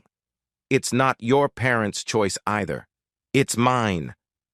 I looked at her, really looked, seeing the determination in her brown eyes, the way she held my hand like she wasn't going to let go. I don't care what they think, she said. Any of them. I only care about what you think. Then she paused. What do you think, Ethan? About us? I should have told her the truth, that I was scared, that I felt like I didn't deserve her, that everyone around me agreed I had nothing to give. But looking at her in the low light of my messy living room, I couldn't find the words for fear. I only found words for hope. I think, I said slowly, that you're the best thing that's happened to me in a long time. She smiled, that bright, beautiful smile that made everything else disappear. When she leaned in, and our lips met soft at first, then more sure, it felt like coming home. December came slowly and quietly. The kiss had changed everything and nothing. Sophia and I were together now in the way two broken people might be together. We held hands when we walked to the coffee shop. We texted all the time. We shared small moments on her mother's porch, careful not to be noticed by Eleanor. But Eleanor was always watching. The first Saturday in December, I helped with the Christmas decorations. Eleanor stayed in her chair in the living room, wrapped in blankets even though the heater was on high enough to make me sweat. The treatments were hard on her. She looked thinner, her skin dull, and she got tired quickly. Her eyes stayed sharp, watching every moment between her daughter and me. The garland should go up higher on that side, she said, as Sophia and I struggled with some string lights. Michael always made sure it looked right. Sophia met my gaze and gave a small, sorry smile. I smiled back and reached for her hand while handing her a hook. Her hand felt warm in mine, and for a moment, everything seemed okay. Sophia always wanted a big family, Eleanor said out of nowhere, her voice cutting through the soft holiday music. 3 kids, she'd say, 2 girls and a boy. She even had their names ready when she was 12. Sophia tensed beside me. Mom, I'm just talking, Eleanor said with a calm voice, but her eyes locked on mine. It's good for young couples to talk about these things, don't you think, before things get too serious? The meaning was clear. I let go of Sophia's hand without a word and went back to the lights. Lucas had disappeared 3 days before that talk. He was just gone, his room empty, and his phone going straight to voicemail. I wasn't shocked. After our argument and all the proof of his problems, I had expected him to leave. What I didn't expect was the knock on my door at 2 in the morning, 4 days before Christmas. 2 men were there, big and serious looking. One held a paper with Lucas's signature, one I knew well. Your brother owes us money, the bigger man said. He won't answer his phone. I don't know where he is. Too bad. the man said with a cold smile. "This debt will get paid one way or another, and since you're the only family we can find." They didn't need to say more. The message was clear. Pay up or deal with trouble I didn't want to think about. I wrote a check for $2,000 money I had saved just in case. They took it and left. I sat in my dark living room until morning, wondering how life could fall apart so quickly. Christmas Eve at the Thompsons was supposed to be happy. Eleanor had insisted on cooking, even though Sophia protested and Eleanor looked tired. The table was set with fancy dishes that had belonged to Eleanor's mother. Candles flickered in the middle of the table, and the smell of roast chicken filled the small house. It should have been perfect, but it wasn't. I couldn't stop thinking about the money I lost, my missing brother, and parents who hadn't called. I kept hearing Eleanor's sharp remarks about kids, family, and the future. I couldn't shake the feeling that I didn't belong at the table. I was just pretending. After dinner, while Sophia washed the dishes in the kitchen, Eleanor took my hand quietly. "I need to say something," she told me softly. "Please listen." I got ready for another talk about how Sophia deserved better, but instead, Eleanor's eyes looked kind, almost like she was sorry. "You're a good man, Ethan. I mean it. You've been a gift to us, the yard work, the company, how you make Sophia smile.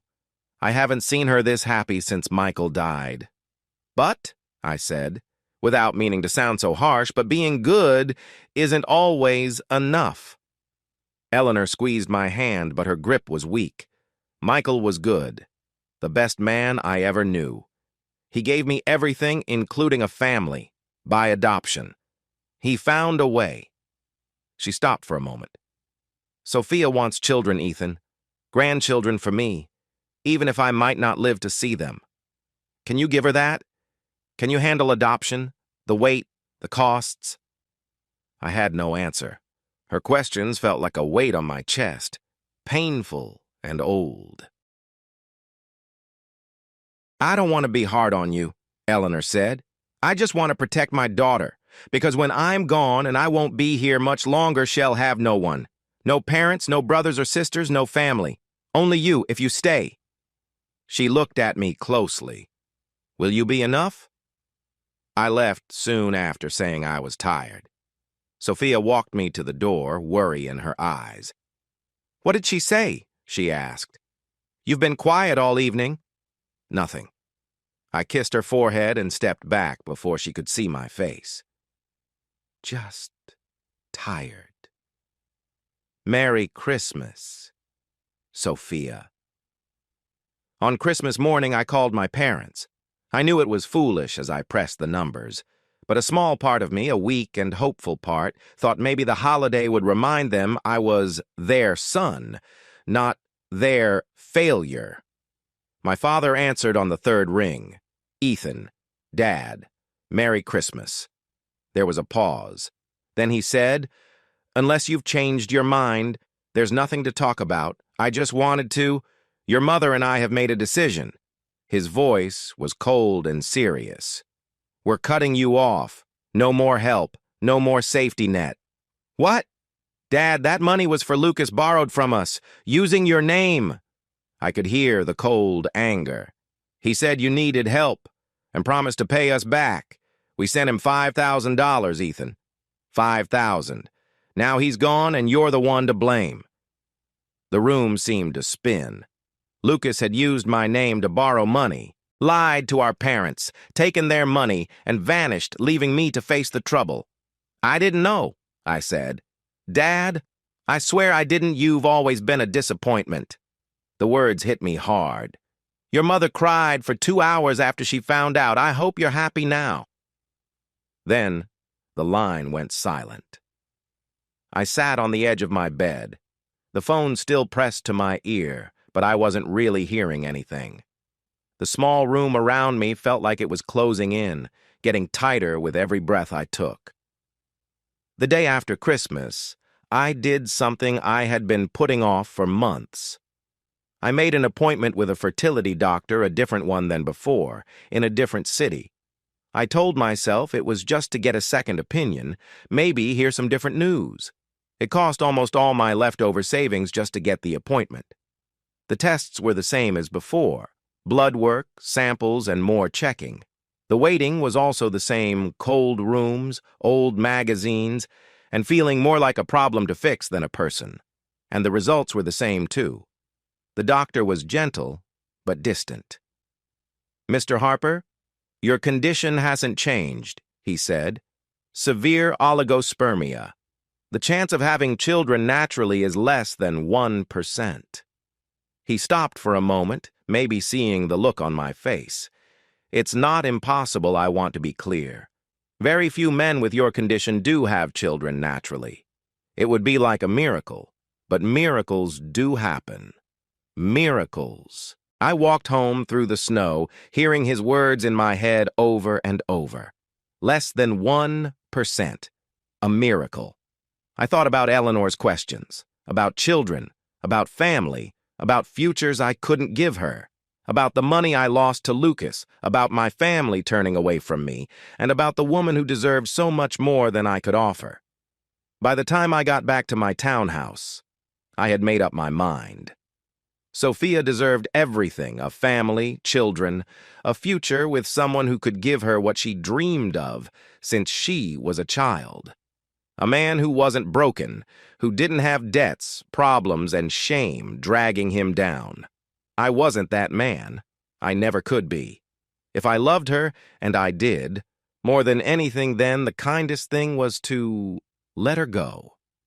On New Year's Eve, Sophia came to my door with a bottle of champagne and a bright smile. She wore a red dress I had never seen before, and her blonde hair was loose around her shoulders. She looked happy, hopeful, not knowing what I was about to say. "Happy almost New Year," she said, holding up the bottle. "I thought we could celebrate together. Mom's already asleep, and I didn't want to be alone at midnight. I didn't step inside. I stayed in the doorway. Sophia, we need to talk." Her smile faded a little. "That sounds serious." "It is." She came inside and set the bottle on the table. I couldn't meet her eyes, so I looked down instead. "I think we should take a break," I said. The words felt strange, like bitter ash in my mouth. Silence. Then she said softly, "What?" "A break. Some time apart. To think about things." "Ethan, what do you mean? What's going on?" She reached for my hand, but I pulled back. "Is this about what my mom said? Because I talked to her, I told her to stop. It's not about your mom." But it was exactly about her mom. I just couldn't say it. "It's about us, about what's fair to you."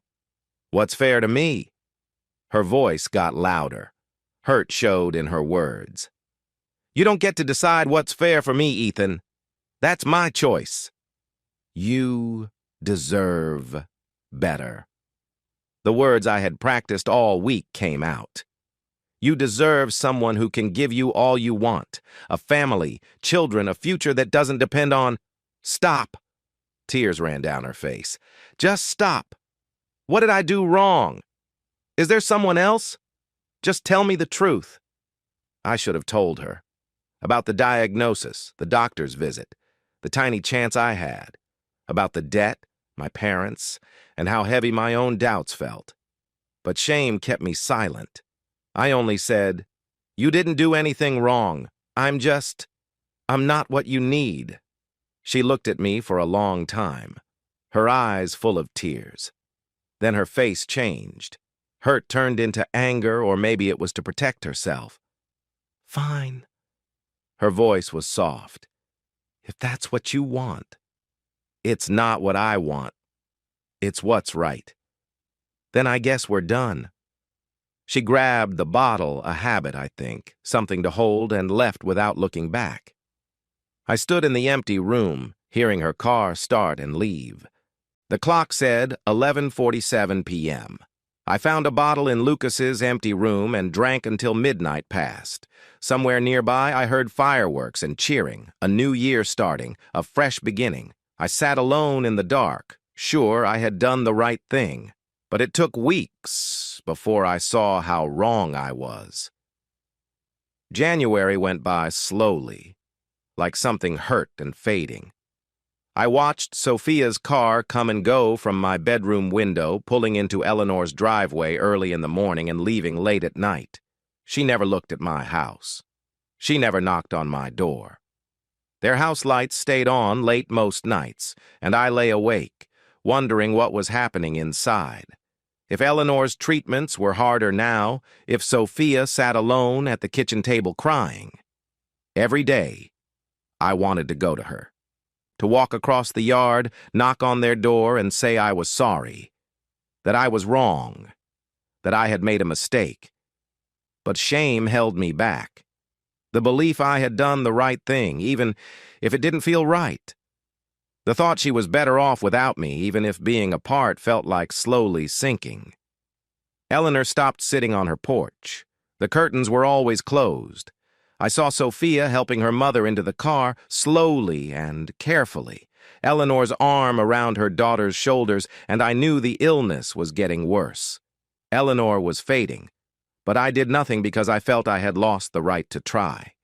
Work stopped meaning anything to me. I sat at my desk, looking at numbers that didn't matter, making calculations I didn't care about, going to meetings where I stayed quiet. My co-workers must have seen the change. I had gone from quiet to invisible, from shy to like a ghost. But no one asked what was wrong. Maybe they didn't care. Maybe they felt I didn't want to talk. I moved through days like a shadow. Wake up, go to work, come home, stare at the wall. Do it all over again. There was an empty space in my heart where something important had been, and I didn't know how to fill it. Lucas came back in the middle of January. At first I heard the noise, a taxi stopping, doors slamming, words that showed frustration, and then I saw him through the window. He was walking with a bad limp, his face bruised and swollen, and one arm held up with a simple sling. The taxi driver helped him to the door and then drove away without looking back. I should have been angry. After everything he had done, the gambling, the debts, the money he had taken using my name from our parents, I should have closed the door on him. But instead, I let him in, helped him sit on the couch, and asked what had happened. He told me in pieces, stopping sometimes because of pain. He had been drinking, of course he had, and crashed his car into a telephone pole in New Jersey. He had broken his leg badly and needed surgery. But he had no insurance. The hospital says it will cost $8,000, he said, avoiding my eyes. At least. Just for surgery. Not counting therapy or follow-up visits. Lucas. I know, he said, finally looking at me. And I saw something new on his face. Real shame. Not the fake kind he used before to get what he wanted. I know I don't deserve help. After everything I did borrowing money from you, running away, I don't deserve it. Then why are you here? Because you're the only one left who might help me. His voice shook. Mom and Dad won't answer my calls. The people I owed money to, they found me, Ethan. That's how I got hurt. The car crash was me trying to get away from them. He took a deep breath. I have nowhere else to turn. If I don't get this surgery, I might not be able to walk right again. I should have said no. I should have told him to deal with it on his own, like I did before. The money I had left, the small amount after paying off his debts, was supposed to be for my own emergencies. My last hope. Looking at my brother's hurt face and the fear in his eyes, I just couldn't do it. I paid for the surgery, $8,000, gone all at once. My savings were gone, my credit cards were all used up, and my money security disappeared. But Lucas was in a hospital bed, getting help for his leg, and for some reason, that was important to me. I didn't tell anyone. I didn't ask for thanks. I just went back to my empty townhouse and my empty life and kept falling apart, slowly. The phone rang at 3:07 a.m. on a Thursday in the middle of February. I was half asleep, dreaming about something I can't even remember, when the phone's vibration woke me up.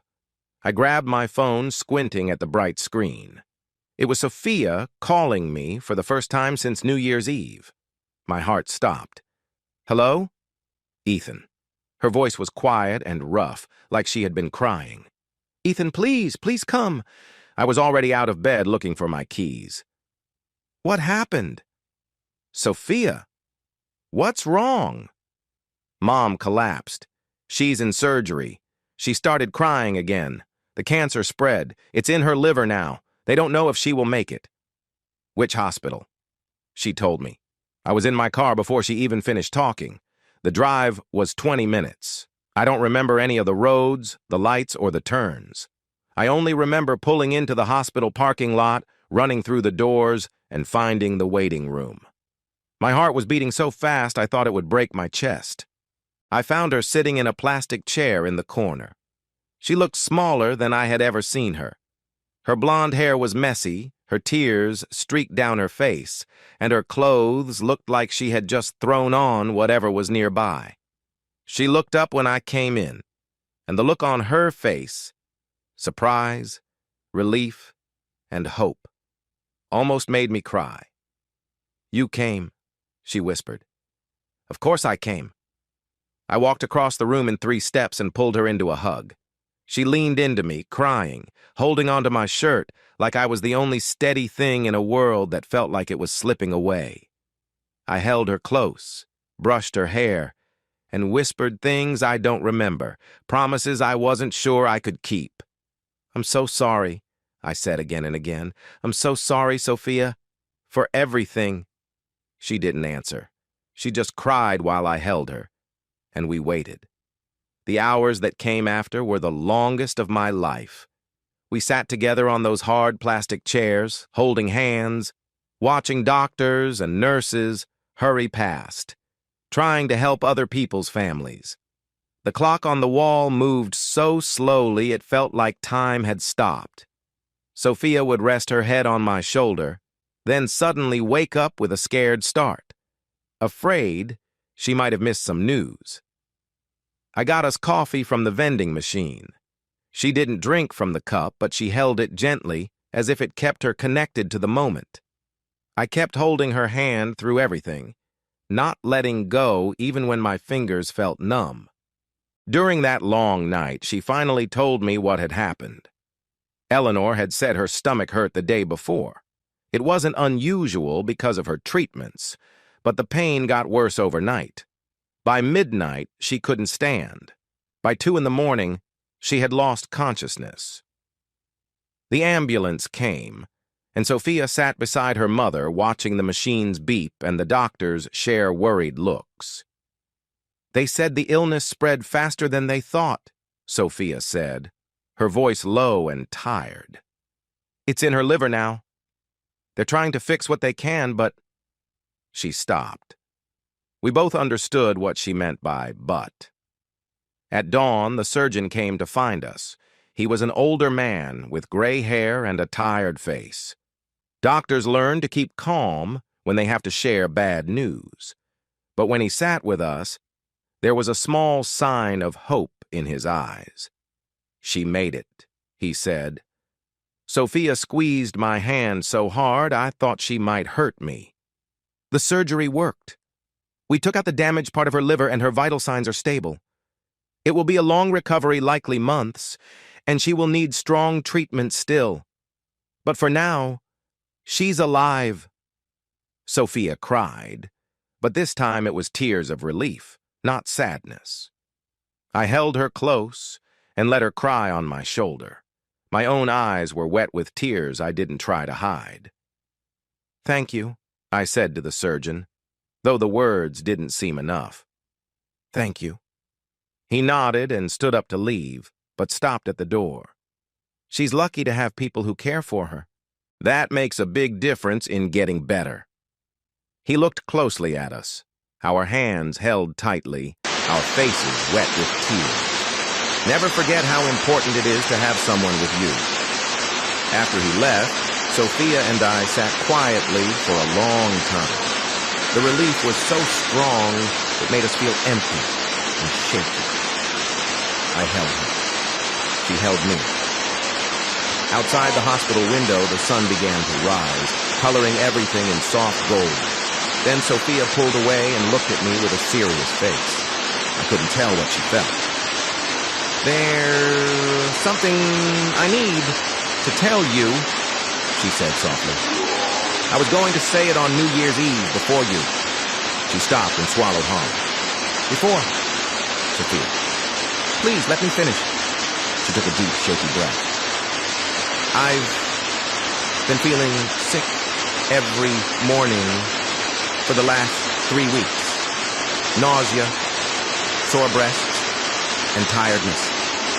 At first, I thought it was from stress because of Mom getting worse and everything between us, but then I missed my period. I took a test. 4 tests," she said softly. My heart, which had just started to calm down, started beating fast again. They were all positive. Her voice was very quiet, and her eyes looked carefully at me. "I saw a doctor last week. She said it was true. I'm pregnant, Ethan, 10 weeks along." She stopped for a moment. She said, "With your health, it's very rare.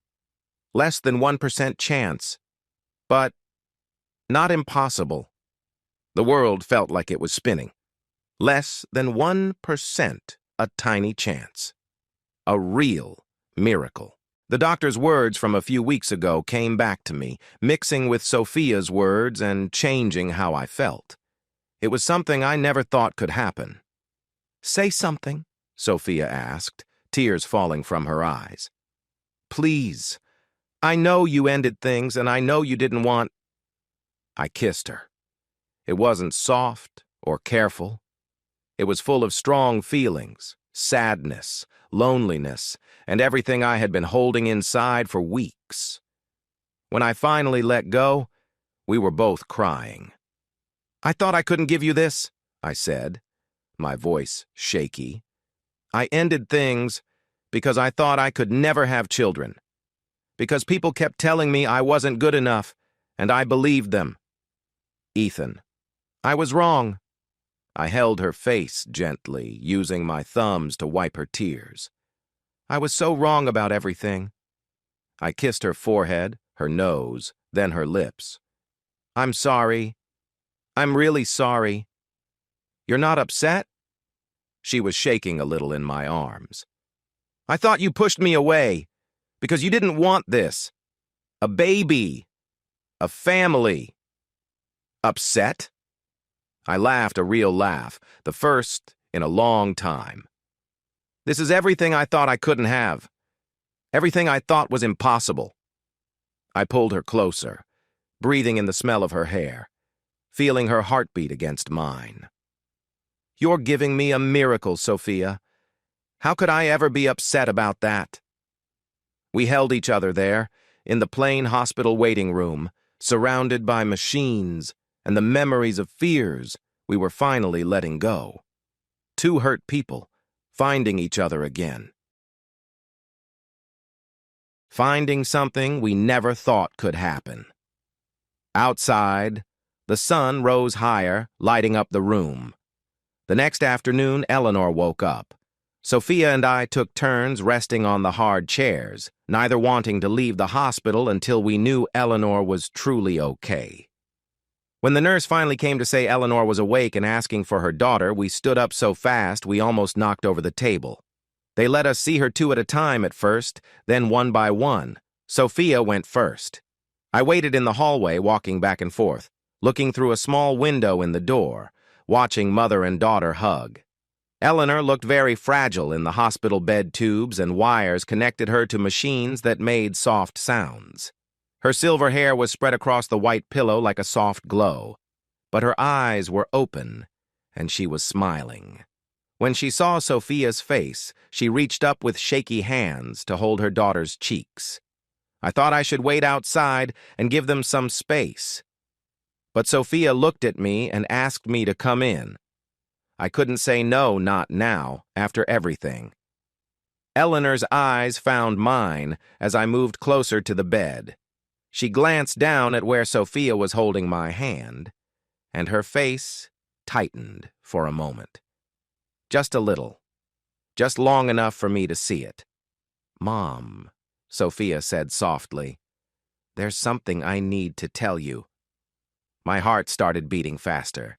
We hadn't planned how to say this, whether to tell Eleanor now, while she was still weak, or wait until she was stronger. But Sophia had made the choice, and I trusted her. "I'm pregnant," Sophia said. 10 weeks. The doctor told me. Eleanor's expression changed, quickly confused, then surprised, then something like anger. Her eyes looked sharply at me. "But you said," her voice was rough and weak after surgery. "You told me it couldn't happen." "The doctors said it was very rare," Sophia explained. "Less than 1 in 100 chance. But it can happen." She squeezed my hand. "It's a miracle, Mom." The anger on Eleanor's face softened. Tears filled her eyes, not the controlled, quiet tears of someone trying to stay strong, but pure, open tears of deep feeling. She stretched out her hand. I wasn't sure if it was for Sophia or for me, but I moved closer. "A grandchild," she whispered. "I never thought. I was so scared." Her hand found mine. Her grip was weak, just a light touch on my palm, but she held on like it was very important. "I'm sorry," she said, looking right at me for the first time since I walked in. "For everything I said. About you not being enough, about not being able to give her a future." Tears ran down her worn cheeks. I was so scared of leaving her alone, so scared she'd have no one. I forgot that loving her means letting her choose. "Eleanor," I started. "No, let me finish." She took a shaky breath. "Michael always said family isn't just about blood. It's about who shows up, who stays." Her eyes moved between us, looking at our linked hands and the way we stood together. "You showed up, Ethan. You stayed. Even when I tried to push you away, I didn't know what to say." My throat felt tight. Sophia was crying too quiet, tears sliding down her cheeks as she watched her mother reach out to the man she had tried so hard to keep away. "I was wrong," Eleanor said. "I was wrong about many things. But I was right about one thing. My daughter deserves someone who truly cares for her. Someone who would do anything for her." She smiled, weak but sincere. "I think she has found that person." I couldn't hold back any longer. I leaned down and kissed Eleanor's forehead, a soft, respectful gesture that surprised us both. "Thank you," I said, "for raising her, for loving her, for letting me be part of your family." Eleanor squeezed my hand tightly for a moment. "Welcome to the family, son." Later that night, Sophia and I went back to my townhouse. We needed real rest, real sleep in a real bed, not the restless moments we had in hospital chairs. But first, Sophia said we needed to talk. We sat on my old couch, facing each other, the same couch where we'd watched movies, shared wine, and fallen in love before I made things worse. She looked tired, dark circles under her eyes, her blonde hair messy, but there was a strong look in her face. She wasn't going to let me avoid the truth. "I need the whole truth," she said. "Why you really ended things. What made you think pushing me away was the right thing to do?" So I told her everything. I told her about the guilt that had stayed with me since her mother's speech on Christmas Eve, about the debt collectors coming late at night, about paying them $2,000 to stop, about my parents cutting me off, blaming me for what Lucas had done, calling me a failure, about the second fertility doctor. The same sad answer, a chance so small it felt like none. "I thought I was setting you free," I said, my voice breaking. "I thought if I really loved you, I should let you go. Let you find someone who could give you all that you deserved."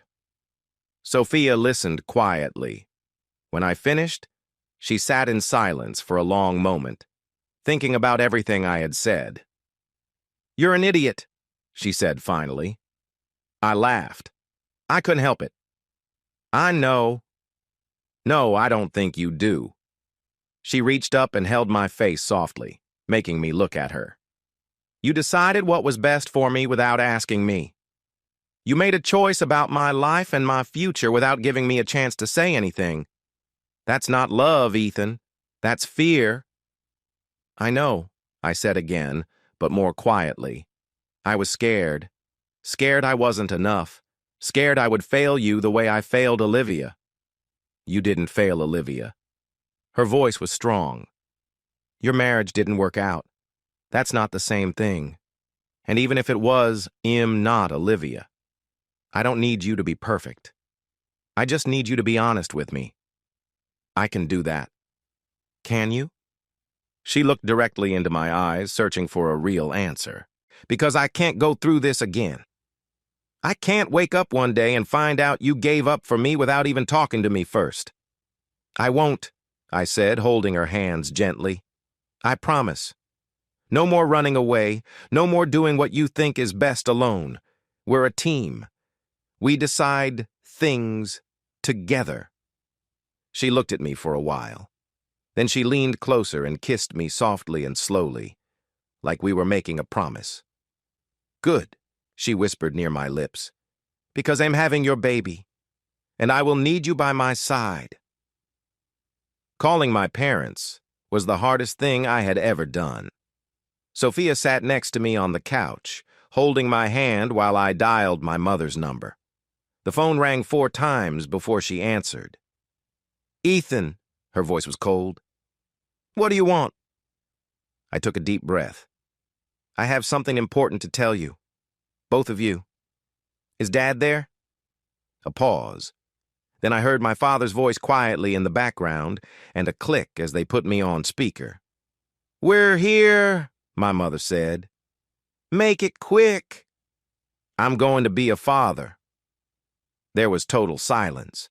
Then I kept talking, my voice steadier than I thought it would be. I know you said it was impossible. The doctor said less than 1% chance. But it happened. Sophia, the woman you called unsuitable, she's pregnant. 10 weeks. We had an ultrasound yesterday. The baby is healthy. More silence. Then my father spoke, his voice rough and unsure. Are you sure? The doctor confirmed it. There are records, pictures from the ultrasound, everything. It's real. I heard my mother make a soft sound, something between a gasp and a quiet cry. When she spoke again, her voice was thick with tears. A grandchild, she whispered. Oh, Ethan. I'm not calling for forgiveness, I said. Or money, or anything else. I just thought you needed to know. Another long pause. Then my father spoke, and in his voice was something I had never heard before. Maybe it was humbleness. Where'd like to meet her? He said. Sophia, if that would be okay. I looked at Sophia. She nodded. Shed like that too, I said. Maybe in April after Eleanor gets out of the hospital. Eleanor? Sophia's mother. She had sudden surgery, cancer. I stopped for a moment.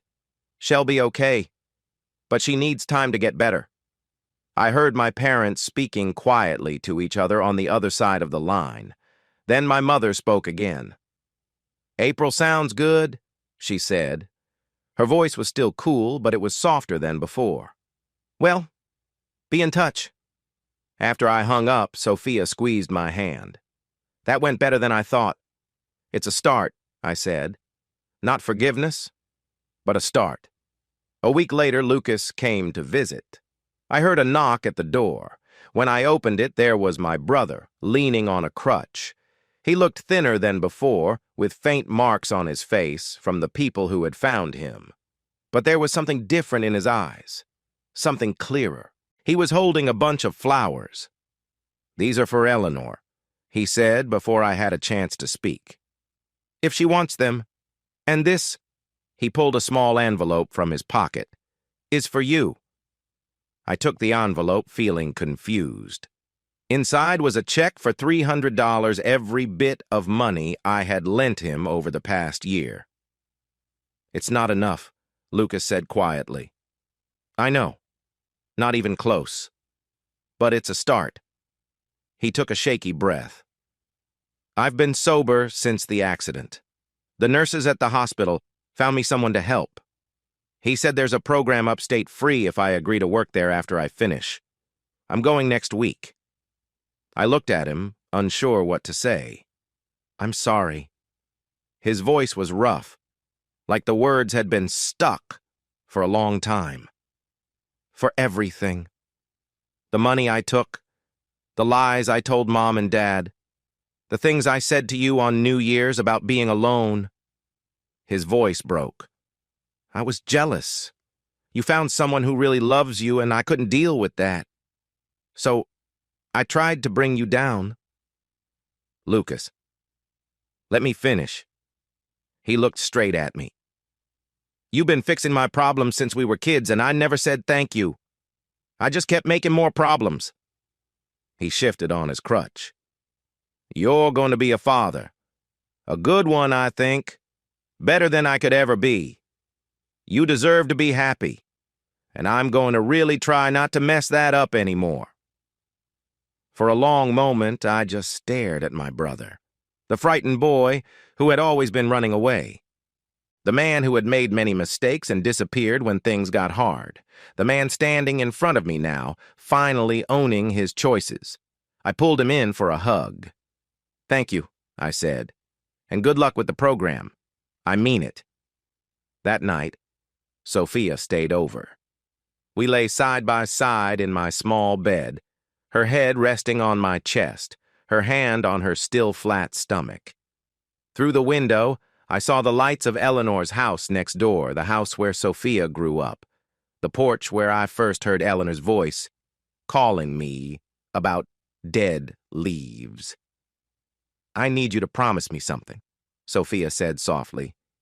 Anything. Never decide what's best for me again. She lifted her head and looked at me, her brown eyes serious.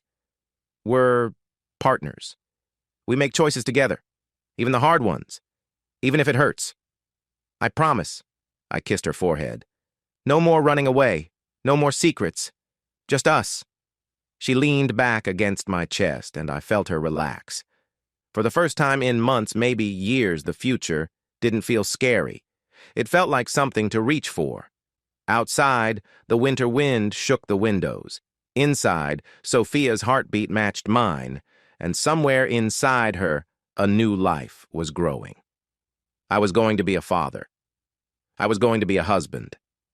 I was going to belong to a family, not the one I was born into, but the one I had chosen. The one that had chosen me. For the first time in my life, I felt like I was exactly where I should be. Eleanor came home in March. 6 weeks in the hospital had made her thinner and weaker. Her silver hair looked thin, and her hands shook more than before. But she was still here. Despite everything, despite the illness that tried to take her, she was still alive. I had spent those 6 weeks getting ready.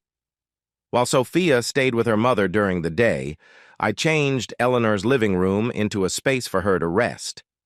I rented a hospital bed and put it by the window so she could look out at the yard I still cared for, even now.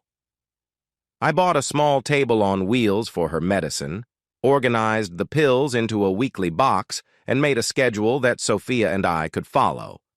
I looked up home care nurses, physical therapy, and healthy eating for cancer recovery. I read everything I could find about her illness and what she needed after surgery. The day Eleanor came home, Sophia came in first. She stopped by the door and covered her mouth with her hand. "Ethan," she whispered, "did you do all this?" Behind her, 2 nurses were helping Eleanor into a wheelchair to go inside. I moved past Sophia and held the door. "She needs a comfortable place to get better," I said. "I just wanted to make sure she had one." Eleanor rolled into the room and stopped. Her tired eyes looked at the hospital bed, the equipment, and the medicine all neatly arranged. She was quiet for a while. Then she reached out and held my hand. "Michael would have done the same," she said softly.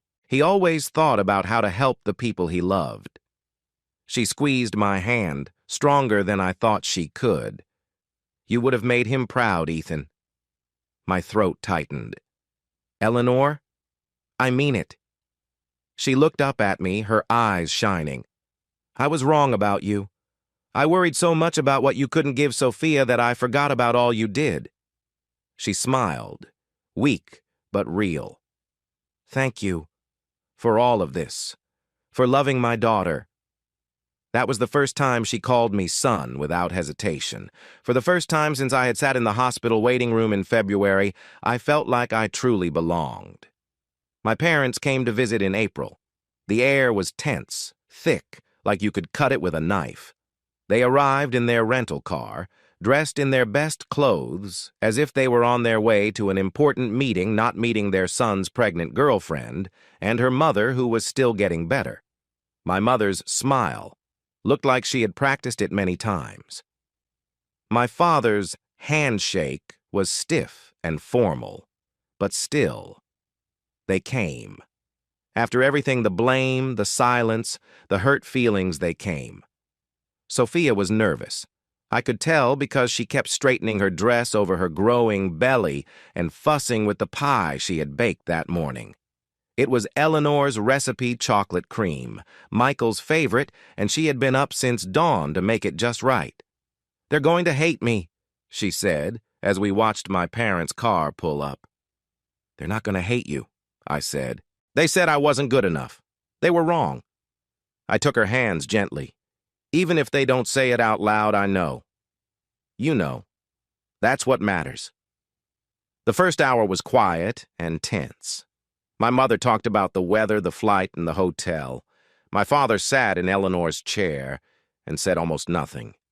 His eyes moved quickly between Sophia, her mother, and the ultrasound picture Wed framed and hung on the wall.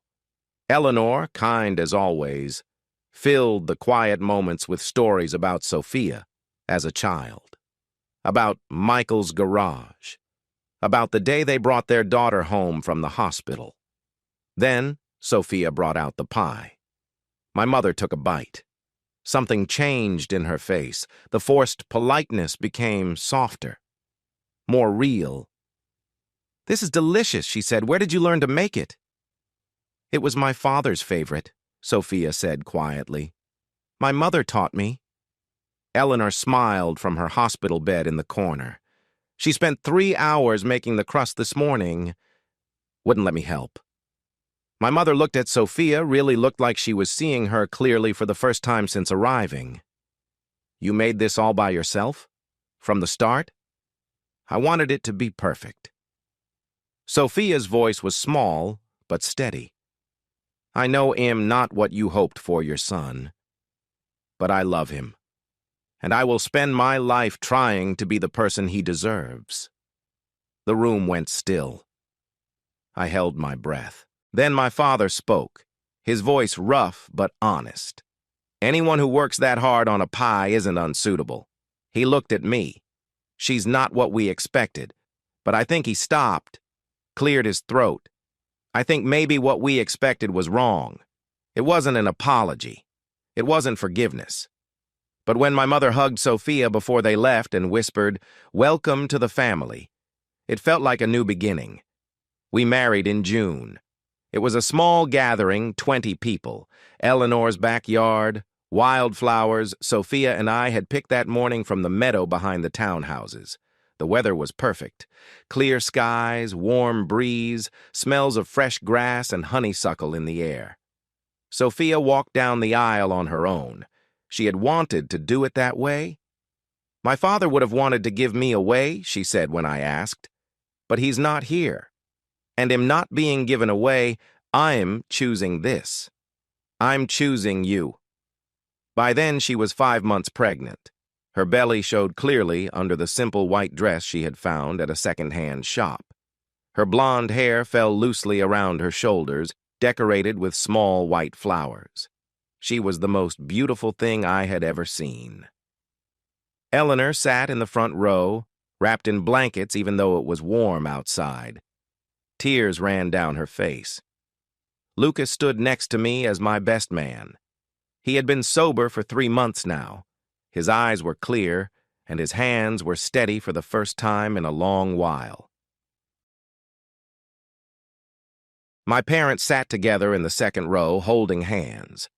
I saw my mother wiping her eyes as Sophia walked to the altar. The ceremony was simple. We had written our own promises. But when the moment came, I spoke from my heart without reading.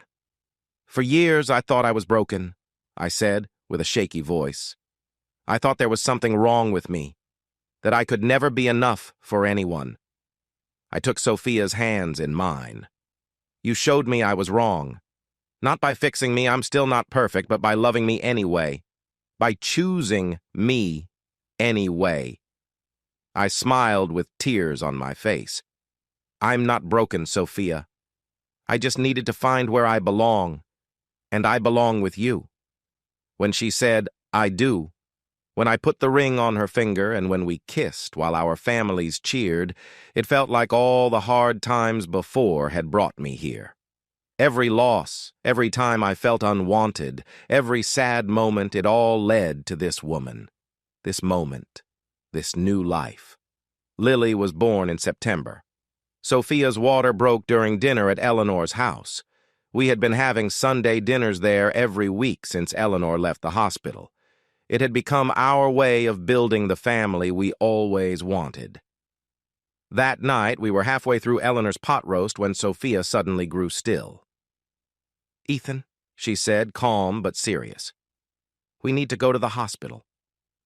The next hours passed quickly, filled with contractions and calm breathing. Sophia held my hand tightly. I thought she might hurt my fingers. I stayed close through it all. I held her hand, told her she was incredible, counted down through the difficult moments, and tried to stay calm even when the machines made sounds I didn't understand. At 3:47 a.m., our daughter was born. She weighed 7 pounds, 4 ounces, had thick dark hair, and cried loudly. The doctor placed her in my arms. I looked down at this small, perfect baby, our daughter, our miracle, and I began to cry. She has your eyes, Sophia said from the bed, tired but glowing. Your eyes and my stubborn chin. I couldn't say anything. I just held her Lily Eleanor Harper, named after the woman who had welcomed me when I had no one, and cried like I hadn't cried in years. They told me I would never be a father. Less than 1% chance, they said. Almost impossible. But here she was. Here we were. A family, made against all odds. The hospital room filled up quickly. Eleanor came first, pushed in by a nurse who kindly stayed past visiting hours. She held Lily in her shaking arms and cried so much she could not speak. Never thought I'd live to see this, she finally said. Never thought. She stopped, just holding her granddaughter and crying. My parents came the next morning. My father stood at the foot of the bed looking unsure until Sophia held out Lily and said, Would you like to hold your granddaughter? I watched my father take Lily in his arms. His face changed. The strict businessman became softer. Something I had never seen before. Then, to my surprise, he started to cry. I have never seen him cry, my mother whispered, her eyes wet. Not once in 40 years of marriage. She has that effect on people, I said. Lucas showed up an hour later, carrying a teddy bear almost as big as he was. Uncle Lucas is here, he said, walking carefully on legs that had finally healed. And I brought gifts. He had been sober for 6 months by then. The rehab had worked, really worked. He had finished it, gotten a job on the grounds crew, and talked about becoming a counselor. He was not the scared, lost man who had first come to my door in January. She's beautiful, he said, looking at Lily. You're going to be a great dad, Ethan. Thanks for being here, I said. I meant it deeply. For everything. He nodded, his eyes shining with hope. I wouldn't miss it for anything. The room was full. My parents, Lucas, Eleanor, Sophia, Lily, and me. Less than a year ago, I was alone in a borrowed room, sure I would never have a family. Now I was surrounded by people who loved me, people I loved. Sophia reached from the bed and took my hand. Her face was tired but calm, her brown eyes warm with love. "We made it," she said softly. I looked around the room at my daughter in my mother's arms, at my brother laughing with my father, at Eleanor smiling from her wheelchair, at the woman who had saved my life without even knowing she had. "Yes," I said, squeezing her hand. "We did." I woke to the smell of coffee and the soft sound of snow falling against the window. For a moment, I lay still, watching the white flakes float past the glass. The bedroom was warm, the kind of cozy feeling only February mornings can bring when you have a good furnace and no plans to go anywhere quickly. Through the window, I saw our front yard covered in fresh snow about 6 inches, maybe more. The lawn, driveway, and the old oak tree were all blanketed in white. That tree had been here when we bought the house 5 years after Lily was born. Our house was simple, a small 3-bedroom in a quiet street. It was the kind of place where neighbors waved from their porches and kids still played outside. I remembered when we first got the house. Sophia had cried when we signed the papers, not because she was sad, but because she never thought we would own a home like this. I hadn't thought so either. I looked at Sophia now. She was still sleeping, her blonde hair spread across the pillow like soft gold. There were some silver strands now, 15 years will do that, but to me, she had never looked more beautiful. I watched her breathe and saw the calm on her face. I felt the same wave of love as the day I first met her in Eleanor's driveway. From downstairs, I heard a noise and a soft curse. That was probably Lily having trouble with the coffee maker again. I smiled quietly, got out of bed without waking Sophia, and walked downstairs in my socks. Lily stood by the kitchen counter, staring at the coffee machine like it was a big problem. She was 14 now, tall and full of teenage moods, with her dark hair like mine, loosely tied back. She had her mother's strong chin and her willpower, meaning when she wanted something, she didn't stop until she got it. Right now, she wanted coffee. "The button's on the left," I said, leaning against the door frame. She jumped, surprised, then rolled her eyes like only teens do. "I know where the button is, Dad." "It's not working." I walked over and pressed the button. The machine started humming. "You're the worst," she said softly, but without real anger. I poured some coffee and sat at the kitchen table, watching the snow fall harder now. Big flakes piled up on everything. The neighbor's driveway next door was fully covered. They were an older couple who had moved in last year. Nice folks who kept to themselves. I thought about another snowy morning 15 years before. A different driveway. A small choice. Then a choice that changed everything, Lily, I said, putting down my cup. "Grab the shovels. We're helping the neighbors." She looked at me like I was crazy. "It's freezing outside." "That's why they need help." But they didn't ask. Exactly why we should do it. I stood and reached for my coat. "The best help doesn't need to be asked for." Lily groaned, the way teens do.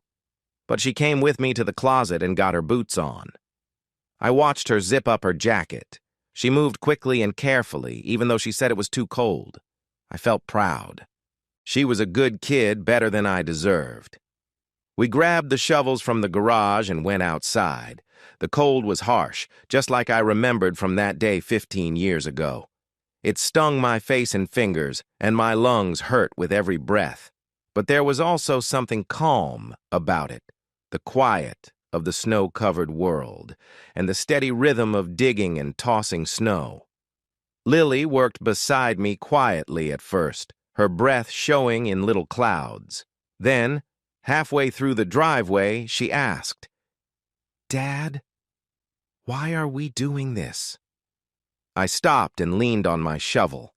"Because they're our neighbors, because they're older, because it's the right thing to do." "But they never help us with anything," she said.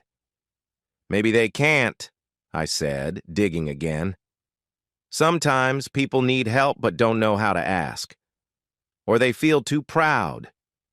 Or they worry they're bothering others." I thought about Eleanor many years ago, about the pile of dead leaves and the woman on the porch who changed my life. Sometimes the smallest kindness means more than you can imagine. Lily was quiet for a moment, thinking. Then she asked, "Is this how you met Mom?" I smiled. "Something like that. Your great-grandmother Eleanor needed help with her yard. I offered, and then everything else happened." "But Grandma Eleanor wasn't really her grandma, right? Mom was adopted." "Eleanor was her grandmother in all the ways that count," I said. I stopped digging and looked at Lily. "Family isn't just about blood, Lily. It's about showing up, staying, being there when things get tough." She thought about that, her brow furrowed like when she was trying to understand something new. "So, I might meet my husband while shoveling snow?" I laughed. "You never know where kindness will lead. That's the whole point." We finished the Smith's driveway just as the sun started to break through the clouds. Mrs. Smith appeared at the window, waving and smiling. Mr. Smith came outside and brought out hot chocolate, real hot chocolate with little marshmallows, and we stood on their porch, sipping it while the snow sparkled in the morning light. "You didn't have to do this," Mrs. Smith said, tears shining in her eyes. "No one has done anything like this for us since we moved here." "It was nothing," I said. But I knew it wasn't nothing. I knew better than most. Sunday dinner was lively in the best way. Our dining room table, the one Sophia and I found at a flea market and fixed up, was surrounded by people I loved. My parents sat at one end, older now, gentler. My dad had softened since retirement, his sharpness worn down by time and grandchildren. Last Christmas, out of the blue, he told me he was proud of me. I almost fell out of my chair. Lucas was sitting across from me, with his wife Sarah next to him. They had met at the rehab center where Lucas went to get better 15 years ago. Sarah had been his counselor then. It took them years to get together because of the rules. But once they did, they stuck close to each other. Now Lucas runs the rehab center. He turned his hard past into something that helps others fix their lives. I was so proud of him, more than I could say. And then there was Eleanor. She was 78 now, her silver hair thinner, sitting in a wheelchair because she wasn't as strong as she used to be. But her eyes were still sharp. She kept making the best chocolate chip cookies, the same recipe Sophia used to thank me for raking leaves many years ago. Her cancer had not come back for 12 years. The doctors called it amazing. I just thought it was Eleanor being too strong to let anything stop her. Sophia sat at the head of the table, managing the busy room with the calm skill of someone used to it. She caught my eye across the room and silently mouthed 3 words. "I love you." I mouthed them back. Some things never get old. After dinner, I found Lily on the front porch. She was wrapped in a blanket, though it was cold. She was staring at the Smith's house at the car parked there. Their granddaughter Emma was visiting. She was about Lily's age with red hair and freckles. "She's in my grade," Lily said without looking at me. "Emma, we have chemistry together." I heard that careful calm in her voice. I had felt the same when I first saw Sophia get out of her car. "Mrs. Smith said Emma likes board games," I said, sitting beside her. "Maybe you should invite her over sometime." Lily tried not to smile, but I saw it anyway. Maybe. It's no big deal. Of course not. I put my arm around her shoulders. But sometimes, helping someone or just being kind or inviting them in can be the start of something great. You never know where it might go. She leaned against me, her head on my shoulder like she used to when she was little. "You're such a dad, Dad." "I try." We sat quietly, watching snow fall. Later that night, when everyone had left and Lily was asleep, Sophia and I stood by our bedroom window. The snow had stopped. Outside, the world was still, white, and calm. "I was so broken when I met you," I said softly. "I thought I had nothing to give, that I was damaged, that I would be alone forever." Sophia took my hand, her fingers fitting with mine like they always did. "We were both broken," she said. "We just fit together perfectly. The broken parts matched." I thought about how we got here. The cold office in Boston where the divorce papers were signed. The trip to Philadelphia, the old townhouse with flaking paint and thin walls. The pile of dead leaves in Eleanor's yard. The woman on the porch who asked for help and changed my life. I remembered the nights I was alone, sure I would never be a father. The diagnosis that felt like the end. But then, the little miracle growing inside Sophia, even when the chances were so small. I thought about Lucas, hurt and needing help at my door, and how I helped him anyway. About my parents, who were cold and didn't approve, but who learned to let go over time. About Eleanor, who was sick and almost lost, but then wasn't, and who welcomed me into her family when I had no one. A neighbor's kindness changed everything. I pulled Sophia close and kissed her a true, warm kiss, the kind we still shared after all these years. When I looked up, she smiled. "What was that for?" she asked. "For everything. For the leaves and cookies you left on my doorstep, for the wine and ice cream, for calling me late at night when you needed someone."